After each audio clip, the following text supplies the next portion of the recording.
Hare Krishna, Krishna, Hare Krishna.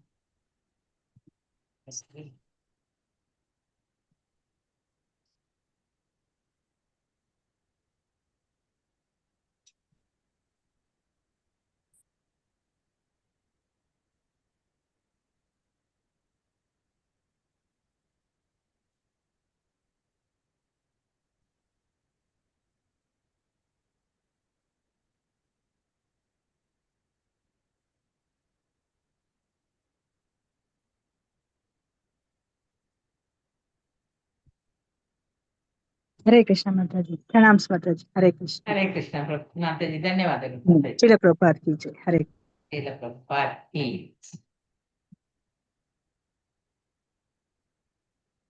ಅನ್ಸುತ್ತೆ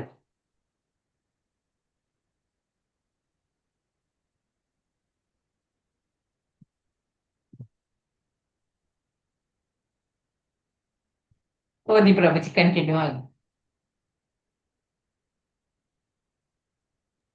ಕಾಣ್ತದ ಇದ್ರಲ್ಲಿ ಅಥವಾ ಅದ್ರಲ್ಲೇ ಮಾಡ್ಬೇಕಾ? ಕಾಣಿಸ್ತದೆ ಮಾತಾಜಿ ಸರ್. ಓಕೆ, ನೀವೇ ದೊಡ್ಡದು ಮಾಡ್ಬೋದು ಇದ್ರಲ್ಲಿ. ಕಾಣಿಸ್ತದೆ ಮಾತಾಜಿ. ಶಕ್ತಿಯ ಉತ್ಪನ್ನಗಳು ಭೌತ ಜಗತ್ತು ಭಗವಂತನ ಬಾಹ್ಯ ಶಕ್ತಿಯ ಸೃಷ್ಟಿಯ ಆಧ್ಯಾತ್ಮಿಕ ಆಕಾಶವು, ಅಂದರೆ ಭಗವಂತನ ಸಾಮ್ರಾಜ್ಯವು ಅವನ ಆಂತರಿಕ ಶಕ್ತಿಯ ಅಭಿವ್ಯಕ್ತಿ.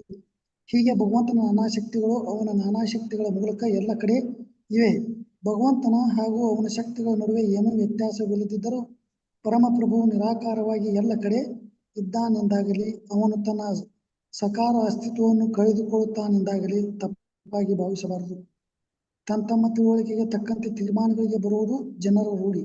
ಆದರೆ ಪರಮಪ್ರಭುವು ನಮ್ಮ ಸೀಮಿತ ತಿಳುವಳಿಕೆ ಮೀರಿದವನು.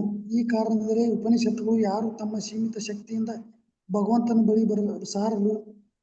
ಬಳಿ ಸಾರಲು ಸಾಧ್ಯವಿಲ್ಲವೆಂದು ನಮಗೆ ಎಚ್ಚರಿಕೆ ನೀಡುತ್ತದೆ.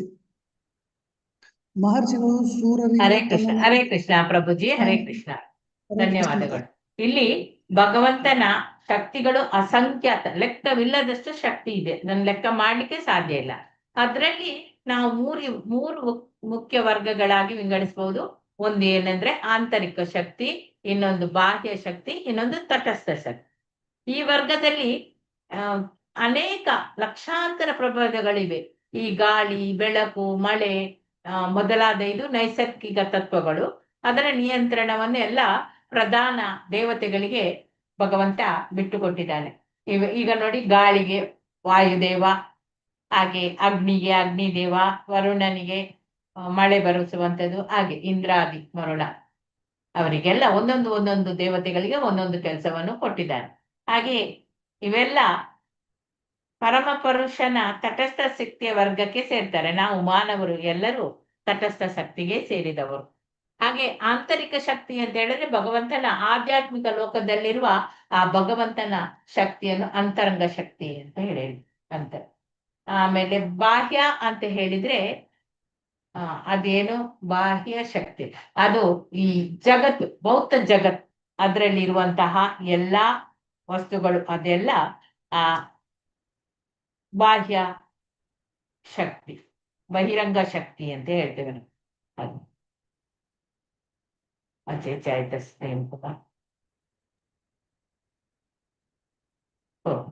ಈಗ ಇಲ್ಲಿ ಮೂರು ಶಕ್ತಿಗಳು ಯಾವುದೆಲ್ಲ ಹೇಳಿ?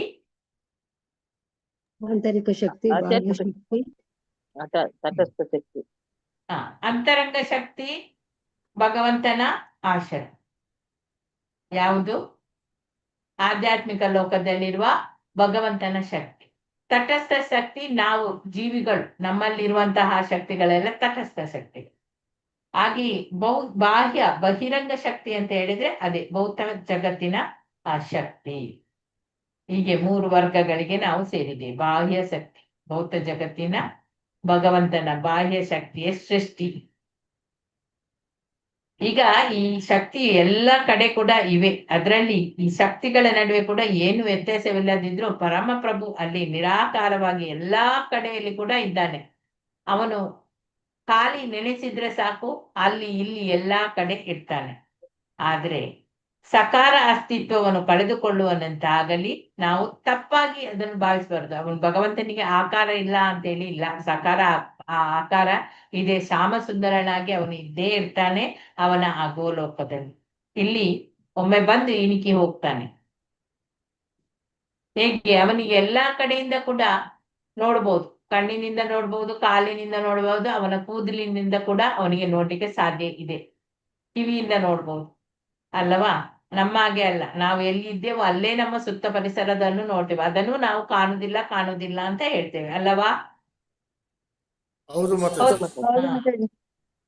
ಹಾಗೆ ಭಗವಂತನ ಬಳಿ ಬರಲು ನಮ್ಗೆ ಯಾವುದೇ ಒಂದು ಸೀಮಿತ ಶಕ್ತಿ ಇಲ್ಲದಿದ್ರೆ ಖಂಡಿತ ನಾವು ಭಗವಂತನ ಹತ್ತಿರ ಹೋಗ್ಲಿಕ್ಕೆ ಸಾಧ್ಯ ಇಲ್ಲ.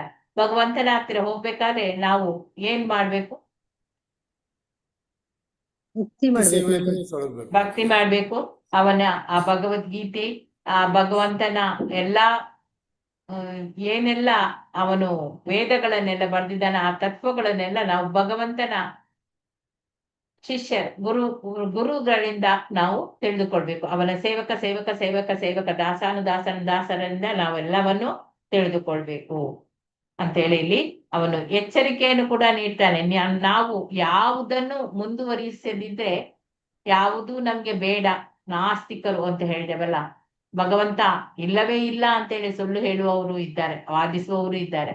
ಅಂತವರೆಲ್ಲ ಹೋಗುವುದು ಮತ್ತೆ ಪುನಃ ಈ ಹುಟ್ಟು ಸಾವು ಎಂಬ ಚಕ್ರದಲ್ಲಿ ಸಿಲುಕಿ ಹಾಕಿಕೊಳ್ತಾರೆ, ಮತ್ತೆ ಆ ನರಕ ಲೋಕಕ್ಕೆಯೇ ಹೋಗ್ತಾರೆ. ಭಗವಂತ ಕಾಯ್ತಾ ಇದ್ದಾನಂತೆ, ನಾವು ಯಾವಾಗ ಅವನ ಮನೆಗೆ ಬರ್ತೇವೆ ರಿಟರ್ನ್ ಅಂತೇಳಿ. ನಾವು ಕೇಳದ ಮಕ್ಕಳಾದ ಕಾರಣ ಇಲ್ಲಿ ಬಂದು ಬಿದ್ದಿದ್ದೇವೆ ಈಗ ಅಲ್ಲವಾ? ಈಗ ನೋಡೋಣ ಸುರ ಅಸುರ. ಈಗ ನಾವೇ ಸುರ ಅಸುರರ ಬಗ್ಗೆ ಏನ್ ಹೇಳ್ತಾರೆ ಅಂತ ಹೇಳಿ ಇಲ್ಲಿ ನೆಕ್ಸ್ಟ್ ಯಾರು ಓದ್ತೀರಿ? ಹರೇ ಕೃಷ್ಣ ಮಾತಾಜಿ. ಓದಿದವರೇ ಓದ್ಬೇಡಿ, ಎಲ್ಲ ಓದ್ಲಿಕ್ಕೆ ಇಲ್ಲ. ಎಲ್ಲರೂ ಟ್ರೈ ಮಾಡ್ಬೇಕು. ಎಲ್ಲರೂ ಎಲ್ಲ ದಿವಸವನ್ನು ಓದ್ಲಿಕ್ಕೆ, ಅದಕ್ಕೆ ಒಬ್ರು ನೋಟ್ ಮಾಡಿ ಇಟ್ಕೊಳ್ಳಿ ಯಾರು ಓದಿದ್ದಾರೆ ಅಂತ. ಅರ್ಚನೆ ಹರೇ ಮಾತಾಜಿ ಕೃಷ್ಣ ಮಾತಾಜಿ. ಹಾ ಓದಿ, ಓದ್ತೀನಿ ಮಾತಾಜಿ. ನೀವು ನೋಟ್ ಮಾಡಿ ಇಟ್ಕೊಳ್ಳಿ. ಎಲ್ಲಿಂದ ಮಾತಾಜಿ? ಮಹರ್ಷಿಗಳಿಗೂ ಸುರರಿಗೂ ಅಲ್ಲಿಂದ ಮಾತಾಜಿ. ಮಹರ್ಷಿಗಳು ಸುರರಿಗೂ ಅಲ್ಲಿಂದ. ಮಾತಾಜಿ ಹ್ಮ್ ರೇಖಾ ಓದ್ಲ ಮಾತಾಜಿ. ಓದಿ, ಯಾರಾದ್ರೂ ಓದಿ. ಮಹರ್ಷಿಗಳು ಇತರರಿಗೂ ತನ್ನನ್ನು ಅರಿಯಲು ಪ್ರಭುಗಳು ಸಾಧ್ಯವಿಲ್ಲ. ಓದ್ತಿದ್ದಾರೆ ಮಾತಾಜಿ. ಹಾ ಪ್ರಭು ಓದ್ತಿದ್ದಾರೆ. ಓದ್ತಾ ಇದ್ದಾರಾ? ಓದಿ. ಹೌದು ಮಾತಾಜಿ. ಪ್ರಭು ಓದ್ತಾ ಇದ್ದಾರಂತೆ. ನೆಕ್ಸ್ಟ್ ನೀವು ಓದಿ ಮಾತಾಜಿ. ಆ ಒಬ್ಬರಿಗೆ ಚಾನ್ಸ್ ಕೊಡಿ ಓದ್ಲಿಕ್ಕೆ, ಮತ್ತೊಬ್ರು ಆಗ ನೀವು ಡಬಲ್ ಓದಿದಾಗೆ ಆಗುದಿಲ್ಲ. ಯಾರು ಈಗ ನೋಟ್ ಮಾಡಿ ಇಟ್ಕೊಳ್ತೀರಿ? ದಾಕ್ಷಾಯಿನಿ ಮಾತಾಜಿಯಾ, ಅರ್ಚನಾ ಮಾತಾಜಿಯಾ? ಹರೇ ಕೃಷ್ಣ ಮಾತಾಜಿ. ಓದ್ಲಾ ಮಾತಾಜಿ? ಓಕೆ, ಓದಿ ಪ್ರಭು. ಓದಿ ಪ್ರಭು.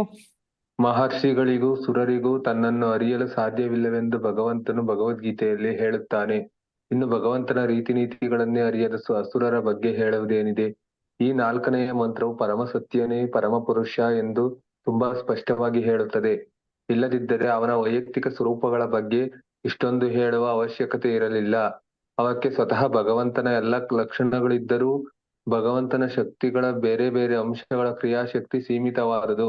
ವಿಭಿನ್ನ ಅಂಶಗಳು ಎಂದಿಗೂ ಪೂರ್ಣವಾದುದಕ್ಕೆ ಸಮವಾಗಲಾರವು. ಆದ್ದರಿಂದ ಅವು ಭಗವಂತನ ಪೂರ್ಣ ಶಕ್ತಿಯನ್ನು ಮೆಚ್ಚಲಾರವು.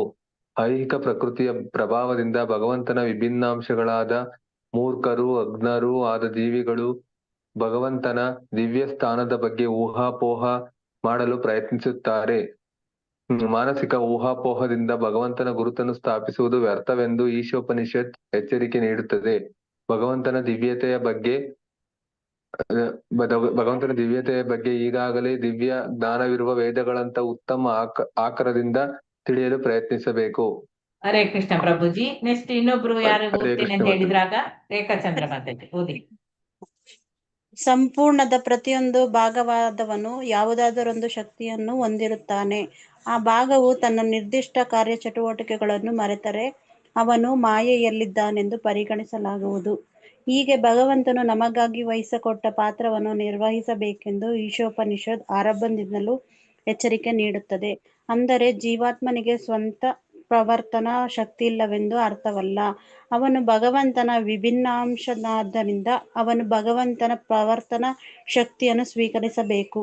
ಒಬ್ಬನು ಬುದ್ಧಿವಂತಿಕೆಯಿಂದ ತನ್ನ ಪ್ರವರ್ತನ ಶಕ್ತಿಯನ್ನು ಅಥವಾ ಕ್ರಿಯಾಶೀಲತೆಯನ್ನು ಉಪಯೋಗಿಸಿದರೆ ಪ್ರತಿಯೊಂದು ಭಗವಂತನ ಶಕ್ತಿಯೇ ಎಂದು ಅರಿತರೆ ಅವನು ಮಾಯೆಯ ಬಹಿರಂಗ ಶಕ್ತಿಯ ಸಂಪರ್ಕದಿಂದಾಗಿ ಕಳೆದು ಹೋದ ಮೂಲ ಪ್ರಜ್ಞೆಯನ್ನು ಮರಳಿ ಪಡೆಯಬಹುದು. ಹರೇ ಹರೇ ಕೃಷ್ಣ. ಕೃಷ್ಣ. ಪದ್ಮ ಮಾತಾಜಿ ಆಗ ಓದ್ತೇನೆ ಅಂತ ಹೇಳಿದ್ರು, ಓದಿ ಮಾತಾಜಿ ಒಂದು ಪ್ಯಾರ. ಹರೇ ಕೃಷ್ಣ ಮಾತಾಜಿ. ಎಲ್ಲ ಶಕ್ತಿಯು ಭಗವಂತನಿಂದ ಬರುತ್ತದೆ. ಆದ್ದರಿಂದ ಪ್ರತಿಯೊಂದು ಶಕ್ತಿಯನ್ನು ಭಗವಂತನು ಇಚ್ಛೆಯಂತೆ ನಡೆಸಬೇಕೇ ಹೊರತು ಅದರ ವಿರುದ್ಧವಾಗಲ್ಲ. ಶರಣಾಗತಿಯ ಸ್ವಭಾವವಿರುವನು ಮಾತ್ರ ಭಗವಂತನನ್ನು ಅರಿಯಬಲ್ಲನು. ಪರಿಪೂರ್ಣ ಜ್ಞಾನವೆಂದರೆ ಭಗವಂತನ ಸ್ವರೂಪಗಳನ್ನೆಲ್ಲ ಅರಿಯುವುದು, ಅವನ ಶಕ್ತಿಯನ್ನು ಅರಿಯುವುದು ಮತ್ತು ಅವನ ಇಚ್ಛೆಯಂತೆ ಈ ಶಕ್ತಿಗಳ ಕೆಲಸ ಮಾಡುತ್ತವೆ ಎಂದು ಅರಿಯುವುದು. ಈ ವಿಷಯಗಳನ್ನೆಲ್ಲ ಭಗವಂತನು ಸಕಲ ಉಪನಿಷತ್ತುಗಳ ಸಾರವಾದ ಭಗವದ್ಗೀತೆಯಲ್ಲಿ ವಿಶೇಷವಾಗಿ ವಿವರಿಸಿದ್ದಾನೆ. ಹರೇ ಕೃಷ್ಣ ಹರೇ ಮಾತಾಜಿ. ಕೃಷ್ಣ. ಹರೇ ಕೃಷ್ಣ. ಇಲ್ಲಿ ಮಹರ್ಷಿಗಳಿಗೂ ಅಸುರರಿಗೂ ತನ್ನನ್ನು ಅರಿಯಲಿಕ್ಕೆ ಸಾಧ್ಯ ಇಲ್ಲ. ಎಷ್ಟೇ ಮಹರ್ಷಿಗಳಾಗ್ಲಿ ದೇವತೆಗಳಾಗ್ಲಿ ಅವರಿಗೆ ಭಗವಂತನ ಮೂಲವನ್ನು ಅವರು ತಿಳಿಯಲಾರ. ಇನ್ನು ಈ ಅಸುರರ ಬಗ್ಗೆ ನಾವು ಏನು ಹೇಳುದಲ್ಲವಾ? ಭಗವಂತನ ರೀತಿ ನೀತಿಗಳನ್ನ ಅವರು ಅರಿಯಲಿಲ್ಲ. ನೋಡಿ, ಇವರು ಆದ್ರೂ ಮಹರ್ಷಿಗಳು ದೇವತೆಗಳು ಸ್ವಲ್ಪ ಮಟ್ಟಿಗಾದ್ರೂ ಆ ವೇದಗಳನ್ನೆಲ್ಲ ಓದಿ ಸ್ವಲ್ಪ ಆದ್ರೂ ತಿಳಿದಿದ್ದಾರೆ. ಅವರಿಗೆ ಅರ್ಥ ಆಗದಿದ್ರೆ ನಮ್ಮಂತ ಅಸುರರಿಗೆ ಏನು ಏನು ಪ್ರಯೋಜನ ಇಲ್ಲ ಅಂತ ಹೇಳಿ ಈ 4ನೇ ಮಂತ್ರ ಇದನ್ನೇ ಸೂಚಿಸ್ತದೆ. ಪರಮ ಸತ್ಯ ಅವನೇ ಪರಮ ಪುರುಷ ಅಂತ ಹೇಳಿ ಇಲ್ಲಿ ಇದನ್ನು ಸ್ಪಷ್ಟವಾಗಿ ಹೇಳಿದ್ದಾರೆ. ಅವನ ಆ ವೈಯಕ್ತಿಕ ಸ್ವರೂಪಗಳ ಬಗ್ಗೆ ಇಷ್ಟೊಂದು ಹೇಳುವ ಅವಶ್ಯಕತೆ ಇಲ್ಲ. ನಿಜವಾಗಿ ಭಗವಂತ ನೋಡಿ, ರಾಮ ನಾರಾಯಣನಿಗೆ ಅವರಿಗೆಲ್ಲ 60 ಗುಣಗಳಿದ್ದವು. ಆದ್ರೆ ಭಗವಂತ ಕೃಷ್ಣನಿಗೆ 64 ಗುಣಗಳು ಇದ್ದವು. ಇಲ್ಲಿ ರಾಮ ಮತ್ತೆ ನಾರಾಯಣನ ಈ ಅವತಾರದಲ್ಲಿ ಅವನು ಭಕ್ತರು ಏನ್ ಮಾಡ್ತಿದ್ರು? ದೂರ ನಿಂತುಕೊಂಡೇ ಮಾತನಾಡ್ತಿದ್ರು ಅಥವಾ ನಮಸ್ಕರಿಸ್ತಿದ್ರು. ಅಥವಾ ಇಲ್ಲಿ ಕೃಷ್ಣನ ಇದರಲ್ಲಿ ಭಕ್ತರು ಅವನ ಹೆಗಲ ಮೇಲೆ ಕೈ ಹಾಕಿಕೊಂಡು ಎಲ್ಲವೂ ಮಾಡ್ತಿದ್ರು ಅಲ್ಲವಾ? ಅದರಿಂದ ನಮ್ಗೆ ಗೊತ್ತಾಗ್ತಿತ್ತು 64 ಗುಣಗಳು ಭಕ್ತರಲ್ಲಿ ತೋರಿಸಿದ್ದಾನೆ ಭಗವಂತ. ಇಲ್ಲಿ ಭಗವಂತನಲ್ಲಿ ಕ್ವಾಲಿಟಿಯಲ್ಲಿ ಎಲ್ಲರೂ ಸೇಮ್ ಆಗಿ ಇರ್ತಾರೆ. ಆದ್ರೆ ಇಲ್ಲಿ ನೋಡಿ, ಸಮುದ್ರದ ನೀರು, ಒಂದು ಹನಿ ನೀರನ್ನು ನೀವು ಎಕ್ಸಾಮ್ಗೆ ಕಳಿಸಿ ಅಥವಾ ಇಡೀ ಸಮುದ್ರವನ್ನೇ ನೀವು ನೀರನ್ನು ಒಂದು ಕೊಡಪನ ನೀರು ಕೊಂಡೋಗಿ ಕೊಟ್ಟರು ಕೂಡ ಅಷ್ಟೇ, ಒಂದು ತೊಟ್ಟು ನೀರು ಕೊಂಡೋಗಿ ಕೊಟ್ಟರು ಲ್ಯಾಬಿನಲ್ಲಿ ಟೆಸ್ಟ್ ಮಾಡುವಾಗ ಅದರ ಕ್ವಾಲಿಟಿ ಗುಣಮಟ್ಟ ಒಂದೇ ಇರ್ತದೆ. ಇಲ್ಲಿ ಹಾಗೆ ಭಗವಂತನಿಂದ ಬಂದಂತಹ ವಿಭಿನ್ನಾಂಶಗಳು ನಮ್ಗೆಲ್ಲ ಒಂದು ರೂಪ ಅಂತ ಹೇಳಿ ಕೊಟ್ಟಿದ್ದಾನೆ ಭಗವಂತ. ಆದ್ರೆ ನಾವು ಅದನ್ನು ಸರಿಯಾಗಿ ಉಪಯೋಗಿಸದೇ ಇದ್ರೆ ಈ ಸಮುದ್ರದ ನೀರು ಈಚೆಗೆ ತಂದ್ರೆ ಏನಾಗ್ತದೆ? ತರ್ಲಿಕ್ಕೆ ಆಗ್ತದ? ಸಮುದ್ರದ ನೀರನ್ನು ಹೊತ್ತುಕೊಂಡು ಬಂದು ಈಚೆ ಹಾಕಿ ನಾನು ಇಲ್ಲಿ ಒಂದು ಸಮುದ್ರ ಮಾಡ್ತೇನೆ ಅಂತ ಹೇಳಿ ಮಾಡ್ಲಿಕ್ಕೆ ಆಗ್ತದ? ಆಗುದಿಲ್ಲ. ಆಗಲ್ಲ ಮಾತಾಜಿ. ಹಾಗೆ ಇಲ್ಲಿ ನದಿ ಏನೆಲ್ಲ ನಾವು ಇದು ಎಂತ ಸ್ವಲ್ಪ ನೀರು ತುಂಬಿಸಿ ಎಲ್ಲ ಕೆರೆ ಎಲ್ಲ ನದಿ ಎಲ್ಲ ಕಟ್ತಾರಲ್ಲ, ಸ್ವಿಮ್ಮಿಂಗ್ ಪೂಲ್ ಆ ತರ ಎಲ್ಲ ಮಾಡ್ತಾರೆ ಅಷ್ಟೇ. ಹಾಗೆ ಇಲ್ಲಿ ನಿರಾಕಾರವಾದಿಗಳು ಮಾಯಾವಾದಿಗಳೆಲ್ಲ ಊಹಾಪೋಹಗಳಿಂದ ಅವರವರದೇ ಒಂದು ಮಾಡ್ತಾ ಇದ್ದಾರೆ. ಆ ಧರ್ಮವಿಲ್ಲದ ಆ ತತ್ವ ಕೂಡ ಅವರು ಅದನ್ನು ಪಾಲಿಸ್ತಾರೆ. ದೇವಸ್ಥಾನಕ್ಕೆ ಹೋದಾಗ ನಾವು ಲೀಸ್ಟ್ ಇಟ್ಕೊಂಡು ಹೋಗ್ತೇವೆ ದೇವರ ಹತ್ರ ಅಲ್ಲವಾ? ನನ್ನ ಮಗನಿಗೆ ಕೆಲ್ಸ ಸಿಗ್ಬೇಕು, ನನ್ನ ಗಂಡನಿಗೆ ಆರೋಗ್ಯ ಬೇಕು, ಆಮೇಲೆ ಏನೇನು ಲೀಸ್ಟ್, ನನ್ನ ಮಗಳಿಗೆ ಮದ್ವೆ ಆಗ್ಬೇಕು, ನನ್ನ ಮಕ್ಕಳಿಗೆ ಕೆಲಸ ಸಿಗ್ಬೇಕು, ಇದೇ ಮೊಮ್ಮಕ್ಕಳು ಅವರು ಎಕ್ಸಾಮ್ ಅಲ್ಲಿ ಪಾಸ್ ಆಗ್ಬೇಕು, ಏನೇನು ಲಿಸ್ಟ್ ಗಳನ್ನ ಇಟ್ಕೊಂಡು ನಾವು ದೇವಸ್ಥಾನಕ್ಕೆ ಹೋಗ್ತೇವೆ. ಬರೀ ಕೈಯಲ್ಲಿ ಹೋಗ್ತೇವಾ? ಲೀಸ್ಟ್ ಇಲ್ಲದೆ ಹೋಗ್ತೇವಾ? ಇಲ್ಲ ಮಾತಾಜಿ, ಲಿಸ್ಟ್ ಇರುತ್ತೆ ದೊಡ್ಡದು ಲೀಸ್ಟ್ ಇರ್ತದೆ ಅಲ್ಲವಾ? ಹಾಗೆ ಇಲ್ಲಿ ಒಂದು ಉದಾಹರಣೆ ನಮ್ಮ ಮನಸ್ಸಿನಲ್ಲಿ, ಒಬ್ಬೊಬ್ಬರ ಮನಸ್ಸಿನಲ್ಲಿ ಒಂದೊಂದು ತರದೇ ಇರ್ತದೆ. ಒಂದು ವಿದ್ಯಾರ್ಥಿ ಇದು ಯಾವುದು ಕೆಮಿಸ್ಟ್ರಿ ವಿದ್ಯಾರ್ಥಿ ಅಂತ ಎಣಿಸ್ಕೊಳ್ಳೋ, ಅವನ ಥಿಯರಿ ಕ್ಲಾಸ್ ಪ್ರಾಕ್ಟಿಕಲ್ ಕ್ಲಾಸ್ ಎಲ್ಲ ಇರ್ತದೆ. ಆಗ ಪ್ರಾಕ್ಟಿಕಲ್ ಕ್ಲಾಸ್ ಅಲ್ಲಿ ಅಲ್ಲಿ ಲ್ಯಾಬ್ ಅಲ್ಲಿ ಏನೋ ಒಂದು ಮಾಡಿ ಇಟ್ಟು ಹೋಗ್ತಾರೆ. ಅವನ ಮಕ್ಕಳು ಬಂದ ಮೇಲೆ ಮಾಡುವ ಅಂತೇಳಿ ಅರ್ಥದಲ್ಲಿ ಇಟ್ಟು ನೀರು ಲಿಂಬೆ ಹಣ್ಣು ಎಲ್ಲ ಏನೋ ಎಲ್ಲ ಹಾಕಿ ಇಡ್ತಾನೆ. ಇವನಿಗೆ ಈ ಪ್ರಾಕ್ಟಿಕಲ್ ಕ್ಲಾಸಿಗೆ ಬರುವಾಗ ತುಂಬಾ, ಪ್ರಾಕ್ಟಿಕಲ್ಗೆ ಕನ್ನಡದಲ್ಲಿ ಏನು ಹೇಳುದು ಗೊತ್ತಿಲ್ಲ, ಏನು ಪ್ರಾಕ್ಟಿಕಲ್ ಪ್ರಾಯೋಗಿಕ ಜ್ಞಾನ. ಪ್ರಾಯೋಗಿಕವಾಗಿ ಮಾಡುತ್ತೆ ಮಾತಾಡಿ. ಆ ಪ್ರಾಯೋಗಿಕ ಇದ್ರಲ್ಲಿ ಅಲ್ಲಿ ಅವನಿಗೆ ಹೋಗುವಾಗ ತುಂಬಾ ಬಾಯಾರಿಕೆ ಆಗ್ತದೆ. ಈ ನೀರನ್ನು ನೋಡಿ ಕುಡಿಯುವ ಅಂತೇಳಿ ಅಲ್ಲಿ ಹೋಗ್ತಾನೆ ಅವನು. ಆದ್ರೆ ಕುಡಿಯುವಾಗ ಅದರ ಮೊದ್ಲು ಅವನಿಗೆ ಆಗ್ತದೆ ಈ ನೀರನ್ನು ಕುಡಿಯುವುದು ಬೇಡ ಅಂತೇಳಿ ಅವನು ಕುಡಿಯುವುದೇ ಇಲ್ಲ, ಅಲ್ಲೇ ಕೂತ್ಕೊಂಡು ನೋಡ್ತಾ ಇರ್ತಾನೆ. ಅಷ್ಟೊತ್ತಿಗೆ ಒಬ್ಬ ಬರ್ತಾನೆ, ನೀರನ್ನು ಕುಡಿಲಿಕ್ಕೆ ಅಂತೇಳಿ ಹೋಗ್ತಾನೆ. ಏನೋ ಲಿಂಬೆಹಣ್ಣಿನ ಜ್ಯೂಸ್ ಇರ್ಬೋದು ಅಂತೇಳಿ ಕುಡಿಲಿಕ್ಕೆ ಹೋಗುವಾಗ ಅಲ್ಲಿ ಬರ್ತಾರೆ ಲೆಕ್ಚರರ್. ಅಯ್ಯೋಯ್ಯೋ ಅದನ್ನು ಕುಡಿಬೇಡ, ಅದು ಆಸಿಡ್ ಹಾಕಿದ ನೀರು ಅಂತ ಹೇಳ್ತಾರೆ. ಆಗ ಇವನ ಮನಸ್ಸಿನಲ್ಲಿ ಏನಾಗ್ತದೆ, ಅವನ ಮನಸ್ಸಿನಲ್ಲಿ ಏನಾಗ್ತದೆ, ಅದೆಲ್ಲ ಅವರವರಿಗೆ ಬಿಟ್ಟದ ಅಲ್ಲವಾ. ಇವನಿಗೆ ಹೌದು ಆಗ್ಬಹುದು ಮಾತಾಜಿ. ನಾನು ದೇವ ಹೌದು ನಾನು ಮಾತಾಜಿ. ನಾನು ಕುಡಿಯದಿದ್ದದೆ ಒಳ್ಳೇದಾಯ್ತು ಅಂತೇಳಿ ಅವನಿಗೂ ಆಗ್ತದೆ. ಅಯ್ಯೋ ನನ್ನನ್ನು ದೇವರೇ ಕಾಪಾಡಿದ್ರು, ಒಂದು ಲಾಸ್ಟ್ ಪಾಯಿಂಟ್ ಅಲ್ಲಿ ನಾನು ಕುಡಿಲಿಕ್ಕೆ ಅಂತೇಳಿ ಗ್ಲಾಸ್ ಅನ್ನು ಬಾಯಿಗೆ ಇಟ್ಟಿದ್ದೇನೆ, ಅಷ್ಟೊತ್ತಿಗೆ ನನ್ಗೆ ದೇವರಾಗಿ ಈ ಕೆಮಿಸ್ಟ್ರಿ ಲೆಕ್ಚರರೇ ಬಂದ್ರು ಅಂತ ಹೇಳಿ ಹೇಳ್ತಾರೆ ಅಲ್ಲವಾ. ನಾವು ಕೂಡ ಅಷ್ಟೇ ಹೇಳೋದಲ್ಲವಾ. ಹಾಗೆ ಭಗವಂತ ಪೂರ್ಣ ಅವನು, ನಾವು ಅವನ ಸೇವಕರು. ಸೇವಕರು ಇರ್ಬೋದು ನಾವು. ಭಗವಂತ ಎಂಜಾಯರ್, ಕಂಟ್ರೋಲರ್ ಎಲ್ಲವೂ ಅವನೇ. ನಮ್ಮ ಗುರಿ ಏನು? ನಾವು ಭಗವಂತನ ಬಳಿ ಹೋಗ್ಬೇಕು, ಬೇಡವಾ? ಹೋಗ್ಬೇಕೋ ಬೇಡವೋ? ಹೋಗ್ಬೇಕು ಮಾತಾಜಿ. ಹೋಗ್ಬೇಕು. ಈಗ ಹೋಗ್ಬೇಕಾದ್ರೆ ನಾವು ಯಾರ ಮೂಲಕ ಹೋಗುವಂಥದ್ದು? ಗುರುವಿನ ಗುರುಗಳ ಮೂಲಕ ಮೂಲಕ ಮಾತಾಜಿ. ಮಾತಾಜಿ. ಗುರುವಿನ ಸೇವಕರ ಮೂಲಕ, ಸೇವಕರ ಮೂಲಕದಿಂದ ನಾವು ಹೋಗ್ಬೇಕು ಅಷ್ಟೇ. ಅದಕ್ಕೆ ನಮ್ಗೆ ಏನು ಬೇಕು ಅರ್ಹತೆಗಳು ಅಂತ ಹೇಳಿದ್ರೆ ನಾವು ವಿಧೇಯರಾಗಿರ್ಬೇಕು. ಮತ್ತೆ ಅಲ್ಲಿ ಶರಣಾಗತಿ. ಅರ್ಜುನ ಹೇಗೆ ಅಲ್ಲಿ ಕಾರ್ಪಣ್ಯ ದೋಷ ಉಪಹಾತ ಸ್ವಭಾವ ಅಂತೇಳಿ ಅವನು ಎಲ್ಲವನ್ನು ಬಿಟ್ಟು ಭಗವಂತನಿಗೆ ಶರಣಾಗತನಾಗಿದ್ದಾನೆ ಅಲ್ಲಿ ಯುದ್ಧ ಭೂಮಿಯಲ್ಲಿ. ಆ ರೀತಿ ಗುರುವಿನ ಬಳಿಗೆ ಹೋಗ್ಬೇಕು, ನಾವು ಸತ್ಯವನ್ನು ತಿಳಿಬೇಕು, ಅದನ್ನು ಅನ್ವೇಷಣೆ ಮಾಡ್ಬೇಕು. ಈಗ ಕೃಷ್ಣನ ವೈಶಿಷ್ಟ್ಯವನ್ನು ತಿಳಿದುಕೊಳ್ಬೇಕು, ಅವನ ಸಾಮರ್ಥ್ಯಗಳನ್ನು ತಿಳಿದುಕೊಳ್ಬೇಕು. ಅವನು ಈ ಸಾಮರ್ಥ್ಯದಿಂದ ಅವನು ಹೇಗೆ ಇಲ್ಲಿ ಕೆಲಸ ಮಾಡ್ತಾನೆ ಅದನ್ನು ನೋಡ್ಬೇಕು ನಾವು ಅಲ್ಲವಾ. ಈಗ ನೋಡಿ, ಬೆಕ್ಕು ತನ್ನ ಮರಿಯನ್ನು ಅದು ಹೇಗೆ ಕಚ್ಚಿಕೊಂಡು ಕರ್ಕೊಂಡು ಹೋಗ್ತದೆ. ಅದಕ್ಕೆ ಆ ಬೆಕ್ಕಿನ ಮರಿಗೆ ಏನಾದ್ರೂ ನೋವಾಗ್ತದಾ? ನಮ್ಗೆ ನೋಡುವವರಿಗೆ ಅಯ್ಯೋ ಕಚ್ಚಿತು ಅಂತ ನಾವು ಹೇಳ್ತೇವೆ, ಆದ್ರೆ ಆ ಬೆಕ್ಕಿನ ಮರಿಗೆ ಏನೂ ನೋವಾಗುವುದಿಲ್ಲ. ಮಗುವನ್ನು ನಾವು ಹೇಗೆ ಸೊಂಟದಲ್ಲಿ ಇಟ್ಕೊಂಡು ಹೋಗ್ತೇವೋ ಹಾಗೆ ಆ ಬೆಕ್ಕು ಬಾಯಿಂದ ಕಚ್ಚಿಕೊಂಡು ತನ್ನ ಮರಿಯನ್ನು ಇಟ್ಕೊಂಡು ಹೋಗ್ತದೆ. ಅದೇ ಬೆಕ್ಕು ಒಂದು ಇಲಿಮರಿಯನ್ನು ನೋಡಿದ್ರೆ ಏನ್ ಮಾಡ್ತದೆ?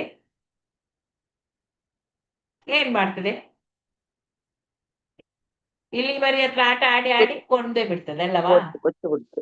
ಹೌದು. ಹಾಗೆ ಕೃಷ್ಣ ನಮ್ಮನ್ನು ತನ್ನ ಮಕ್ಕಳ ಹಾಗೆ ಕಾಪಾಡ್ತಾ ಇದ್ದಾನೆ. ನಾವು ಕೇಳದ ಮಕ್ಕಳಾದ್ರೆ ಅವನು ಕಾಲದ ರೂಪದಲ್ಲಿ ಬರ್ತಾನೆ ನಮ್ಮ ಹತ್ರ.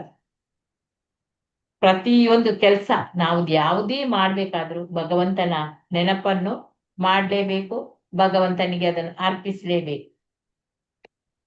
ಬೇಡವಾ? ಅರ್ಪಿಸ್ಬೇಕೋ ಬೇಡವೋ? ಅರ್ಪಿಸ್ಲೇಬೇಕು ಅಂತೇಳಿ ಈ ಶ್ಲೋಕದಲ್ಲಿ ಹೇಳುವಂಥದ್ದು. ಆ ಮ್ಯೂಸಿಕ್ ಟೀಚರ್ ಒಬ್ರು ಇರ್ತಾರೆ, ಅವರು ಇದೊಂದು ಉದಾಹರಣೆ ನಾನು ನಿಮಗೆ ಹೇಳ್ತೇನೆ. ಅದು ಈಗ ನಾವು 33 ಕೋಟಿ ದೇವತೆಗಳು ಇದ್ದಾರೆ ಅಂತ ಹೇಳಿ ಒಂದು ಹಸುವಿನಲ್ಲಿ ಹೇಳ್ತೇವೆ. ಅಂತಹ ಜನರಿಗೆ ದೇವರು ಯಾರು ಅಂತ ಹೇಳಿ ಗೊತ್ತಿಲ್ಲ. ಪ್ರಭುಪಾದರು ಅಲ್ಲಿ ಭಾರತೀಯರನ್ನು ಮುಂದೆ ತರಿಸ್ಬೇಕು ಅಂತ ತುಂಬಾ ಪ್ರಯತ್ನ ಮಾಡ್ರು. ನಾವು ಭಾರತೀಯರು ನಿಜವಾಗಿ ಎಲ್ಲ ಗೊತ್ತಿದೆ ಅಂತೇಳಿ ನಾವು ಹೇಳೋರು ಅಲ್ಲವಾ. ನಮ್ಗೆ ಎಲ್ಲ ಗೊತ್ತಿದೆ ಅಂತೇಳಿ ಆ ರೀತಿ. ಆದ್ರೆ ಪ್ರಭುಪಾದರ ಮಾತನ್ನು ಯಾರು ಕೇಳಲಿಲ್ಲ. ಆಗ ಅಮೆರಿಕದಲ್ಲಿ ಇದ್ದಾಗ ಪ್ರಭುಪಾದರಿಗೆ ಎಲ್ಲರೂ ಕೂಡ ಶ್ರದ್ಧೆಯಿಂದ ಅವರಿಂದ ಕೇಳಿ ತಿಳಿದು ಭಕ್ತರಾದರು. ನಮ್ಮಲ್ಲಿ ಎಲ್ಲ ನಾಸ್ತಿಕರೇ ಆದರು. ಹೌದೋ ಅಲ್ಲವೋ? ಈಗ ಸ್ವಲ್ಪ ಮುಂದೆ ಬರ್ತಾ ಉಂಟು, ಇನ್ನು ಗೊತ್ತಿಲ್ಲ ಅಲ್ಲವಾ. ಎಲ್ಲ ಎಲ್ಲ ದೇವಸ್ಥಾನಗಳು ಎಲ್ಲ ಜಾಸ್ತಿ ಇರುವುದು ನಮ್ಮ ಇಂಡಿಯಾದಲ್ಲಿ. ಆದ್ರೆ ಇಂಡಿಯಾದ ಜನರು ಮುಂದೆ ಬರ್ಲಿಲ್ಲ. ಪ್ರಭುಪಾದರ ಆಸೆ ಇತ್ತು ಎಲ್ಲರೂ ಕೂಡ ಮುಂದೆ ಬರ್ಬೇಕು ಅಂತೇಳಿ. ನೋಡೋಣ, ಪ್ರಭುಪಾದರ ಕನಸು ಈಡೇರುವ ಕಾಲ ಬಂದೇ ಬರ್ತದೆ ಅಲ್ಲವಾ. ಹೌದು ಮಾತಾಜಿ. ಈಗ ಮ್ಯೂಸಿಕ್ ಟೀಚರ್ ಅರ್ಧ ಕಲ್ತವ ಒಬ್ಬ ಬರ್ತಾನೆ, ಪೂರ್ತಿ ಒಂದು ಸ್ವಲ್ಪ ಇನ್ನು ಸ್ಟಾರ್ಟಿಂಗ್ ಸ್ಟೇಜ್ ಅಲ್ಲಿ ಬಂದು ಕಲೀಲಿಕ್ಕೆ ಬರ್ತಾನೆ. ಈಗ ಅರ್ಧ ಕಲಿತವನಿಗೆ ಫೀಸ್ ಡಬಲ್ ಕೇಳ್ತಾರೆ, ಸ್ವಲ್ಪ ಸ್ಟಾರ್ಟಿಂಗ್ ಬರುವವನಿಗೆ ಕಡಿಮೆ ಕೇಳ್ತಾನೆ. ಆಗ ಅರ್ಧ ಕಲ್ತವ ಕೇಳ್ತಾನೆ, ಯಾಕೆ ಮಾಸ್ಟ್ರೆ ನನ್ಗೆ ಸ್ವಲ್ಪ ಗೊತ್ತಿದೆಯಲ್ಲ, ನೀವ್ ಯಾಕೆ ನನ್ನ ಹತ್ರ ಫೀಸ್ ಜಾಸ್ತಿ ತಕೊಂಡ್ರಿ ಅಂತೇಳಿ. ಆಗ ಅವ್ರು ಹೇಳ್ತಾರೆ, ಏನು ಅರ್ಧ ತಿಳಿದವ ಏನು ಅಪಾಯಕಾರಿ ಅಂತೆ ಅವನು. ಹೌದಾ ಹೌದಾ? ಅರ್ಧ ತಿಳಿದವ ಯಾವಾಗ್ಲೂ ಅಪಾಯಕಾರಿ ಅವನು. ಹೌದು ಮಾತಾಜಿ. ಹಾಗೆ ಹೌದು ಮಾತಾಜಿ. ಆ ಪೂರ್ತಿ ತಿಳಿದಿದ್ರು ಪರವಾಗಿಲ್ಲ, ತಿಳಿದವ್ರದ್ದು ಇದ್ ಮಾಡುದು, ಅರ್ಧ ತಿಳಿದವ್ರ ಕಷ್ಟ ಮಾತಾಜಿ. ಅದಕ್ಕೆ ಅವನು ಗುರು ಹೇಳ್ತಾನಂತೆ, ನೋಡು ನೀನು ಅರ್ಧ ಕಲ್ತಿದ್ಯಾ, ಆ ಅರ್ಧ ಕಲ್ತಿದ್ರಲ್ಲಿ ನೀನ್ ಏನೇನೋ ಕಲ್ತಿದ್ಯಾ ಅದೆಲ್ಲವನ್ನು ಅಲಿಸಿ ಆಗ್ಬೇಕು. ಆ ಅಲಿಸಿ ಹಾಕ್ಲಿಕ್ಕೆ ನಂಗೆ 2 ತಿಂಗಳು ಅಥವಾ 3 ತಿಂಗಳು ಟೈಮ್ ಬೇಕು. ಅದಕ್ಕಾಗಿ ನಿನ್ಗೆ ಆ ಫೀಸನ್ನು ಜಾಸ್ತಿ ಮಾಡಿದ್ದೇನೆ, ಮತ್ತೆ ನಿನ್ಗೆ ಕಳಿಸ್ಬೇಕು ಅಂತೇಳಿ. ಹಾಗೆ ಹಾಗೆ ಹೇಳ್ತಾನಂತೆ. ಈಗ ಪ್ರಭುಪಾದ್ರು ಯಾವಾಗ್ಲೂ ಹೇಳ್ತಾರೆ, ನಾನು ನನ್ನ ಪುಸ್ತಕದಲ್ಲಿ ಯಾವಾಗ್ಲೂ ಜೀವಂತವಾಗಿ ಇರ್ತೇನೆ ಅಂತ ಹೇಳಿ ಹೇಳ್ತಾರೆ. ಆದ್ರಿಂದ ನಮ್ಗೆ ಊಹಾಪೋಹಗಳು, ಇದರಲ್ಲಿ ಈ ಶ್ಲೋಕದಲ್ಲಿ ಇರುವುದೇ ಊಹಾಪೋಹಗಳು. ಊಹಾಪೋಹಗಳಿಂದ ನಾವು ಸಂಪೂರ್ಣ ಸತ್ಯವನ್ನು ಅರ್ಥ ಮಾಡಿಕೊಳ್ಳಿಕ್ಕೆ ಸಾಧ್ಯ ಇಲ್ಲ. ನಾವೆಲ್ಲ ಮನುಷ್ಯರು, ಊಹಾಪೋಹಗಳು ನಮ್ಮಲ್ಲಿ ಜಾಸ್ತಿ ಇದೆ.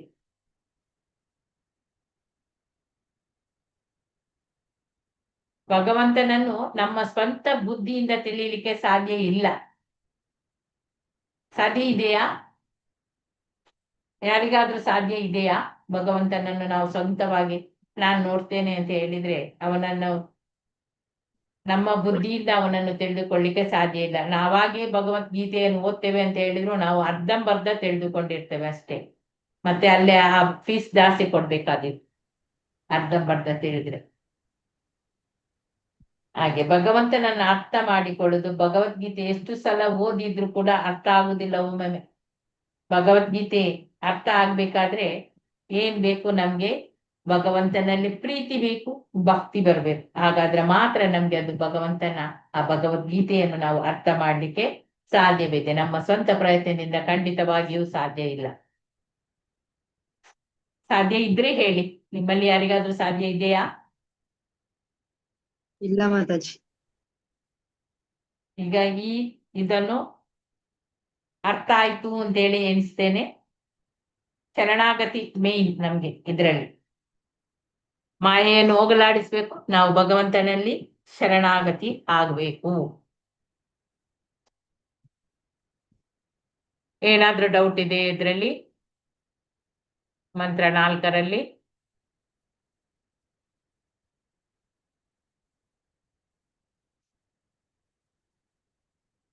ಮಂತ್ರ 5 ಅರ್ಧ ಓದೋಣ, ಅರ್ಧ ನಾಳೆಗೆ ಕಂಟಿನ್ಯೂ ಮಾಡೋಣ. ಯಾಕಂದ್ರೆ ಮಾಡ್ಬೋದಾ ಅಂತ ಮಂತ್ರ 5 ಮಾಡೋಣ.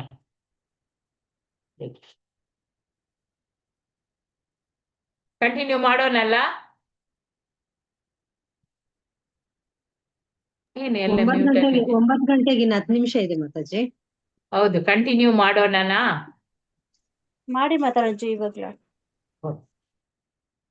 ಮಂತ್ರ 5. ತದೇ ಜತಿ ತನ್ನೈ ಜತಿ ತದ್ದೂರೇ ತದ್ವಂತಿಕೆ ತದಂತರಸ್ಯ ಸರ್ವಸ್ಯ ತದು ಸರ್ವಸಸ್ಯ ಬಾಹ್ಯತ. ಇಬ್ಬರು ಮಾತ್ರ ಓದಿ, ಆಗ ಸರಿ ಆಗ್ತದೆ. ಹರೇ ಕೃಷ್ಣ ಯಾರು ಮಾತಾಜಿ. ಆಗ ಓದಿದವರು ಬೇಡ, ಬೇರೆ ಯಾರಾದ್ರೂ ಓದಿ. ಹನುಮಂತ ಪ್ರಭುಜಿ ಓದಿ. तत् ये जाति तत् न ये जाति तत् दूरे तत् ऊहा अंतिके तत् अंत अस्य सर्वस्य अस्य बाह्यत. हरे कृष्ण माताजी. ಹರೇ ಕೃಷ್ಣ. ಈಗ ಇಲ್ಲಿ ಇನ್ನೊಬ್ಬರು ಯಾರಾದ್ರೂ ಓದ್ತೀರಾ? ಹರೇ ಕೃಷ್ಣ ಮಾತಾಜಿ. ಓದ್ಲಾ? ಓದಿ. ನೀವ್ ಆಗ ಓದಿದ್ದೀರಾ ಮಾತಾಜಿ? ಹಾ, ನಾ ಓದಿದ್ದೀನಿ ಮಾತಾಜಿ. ಬೇರೆ ಯಾರಾದ್ರೂ ಓದಿ ಮಾತಾಜಿ. ಸೌಮ್ಯಶ್ರೀ ಮಾತಾಜಿ ಓದಿ. ಕೆಲಸದಲ್ಲಿದ್ದೀರಾ? ಹರೇ ಕೃಷ್ಣ ಮಾತಾಜಿ. ಓದಿ. ಮಂತ್ರ 5 ಮೊದ್ಲಿಂದ ಅಲ್ವಾ ಮಾತಾಜಿ? ಶ್ಲೋಕ ಓದಿ, ಶ್ಲೋಕ. ತದೇ ಜತಿ ತಿನ್ನೈ ಜತಿ ತದ್ದೂರೇ ತದ್ವಂತಿಕೆ ತದಂತರಸ್ಯ ಸರ್ವಸ್ಯ ತದು ಸರ್ವಸ್ಯಾಸ್ಯ ಬಾಹ್ಯತಃ. ಹರೇ ಕೃಷ್ಣ.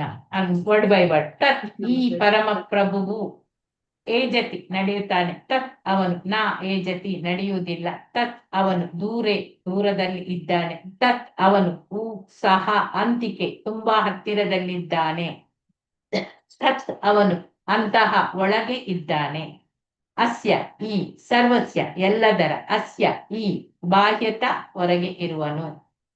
ಅನುವಾದ ಓದಿ. ಹರೇ ಕೃಷ್ಣ ಮಾತಾಜಿ. ಶ್ರೀಲ ಪ್ರಭುಪಾದರಿಂದ ಅನುವಾದ. ಶ್ರೀಲ ಪ್ರಭುಪಾದರಿಗೆ ಜಯವಾಗಲಿ. ಪರಮಪ್ರಭುವು ನಡೆಯುತ್ತಾನೆ ಮತ್ತು ನಡೆಯುವುದಿಲ್ಲ, ಅವನು ದೂರದಲ್ಲಿದ್ದಾನೆ ಮತ್ತು ತುಂಬಾ ಹತ್ತಿರದಲ್ಲೂ ಇದ್ದಾನೆ, ಅವನು ಎಲ್ಲದರ ಒಳಗಿದ್ದಾನೆ ಮತ್ತು ಎಲ್ಲದರ ಹೊರಗೂ ಇದ್ದಾನೆ. ಹರೇ ನೋಡಿ ಕೃಷ್ಣ. ಇಲ್ಲಿ ಅನುವಾದ ಭಾವಾರ್ಥ ಶೀಲ ಪ್ರಭುಪಾದರಿಂದ ಶೀಲ ಪ್ರಭುಪಾದರಿಗೆ ಜಯವಾಗಲಿ.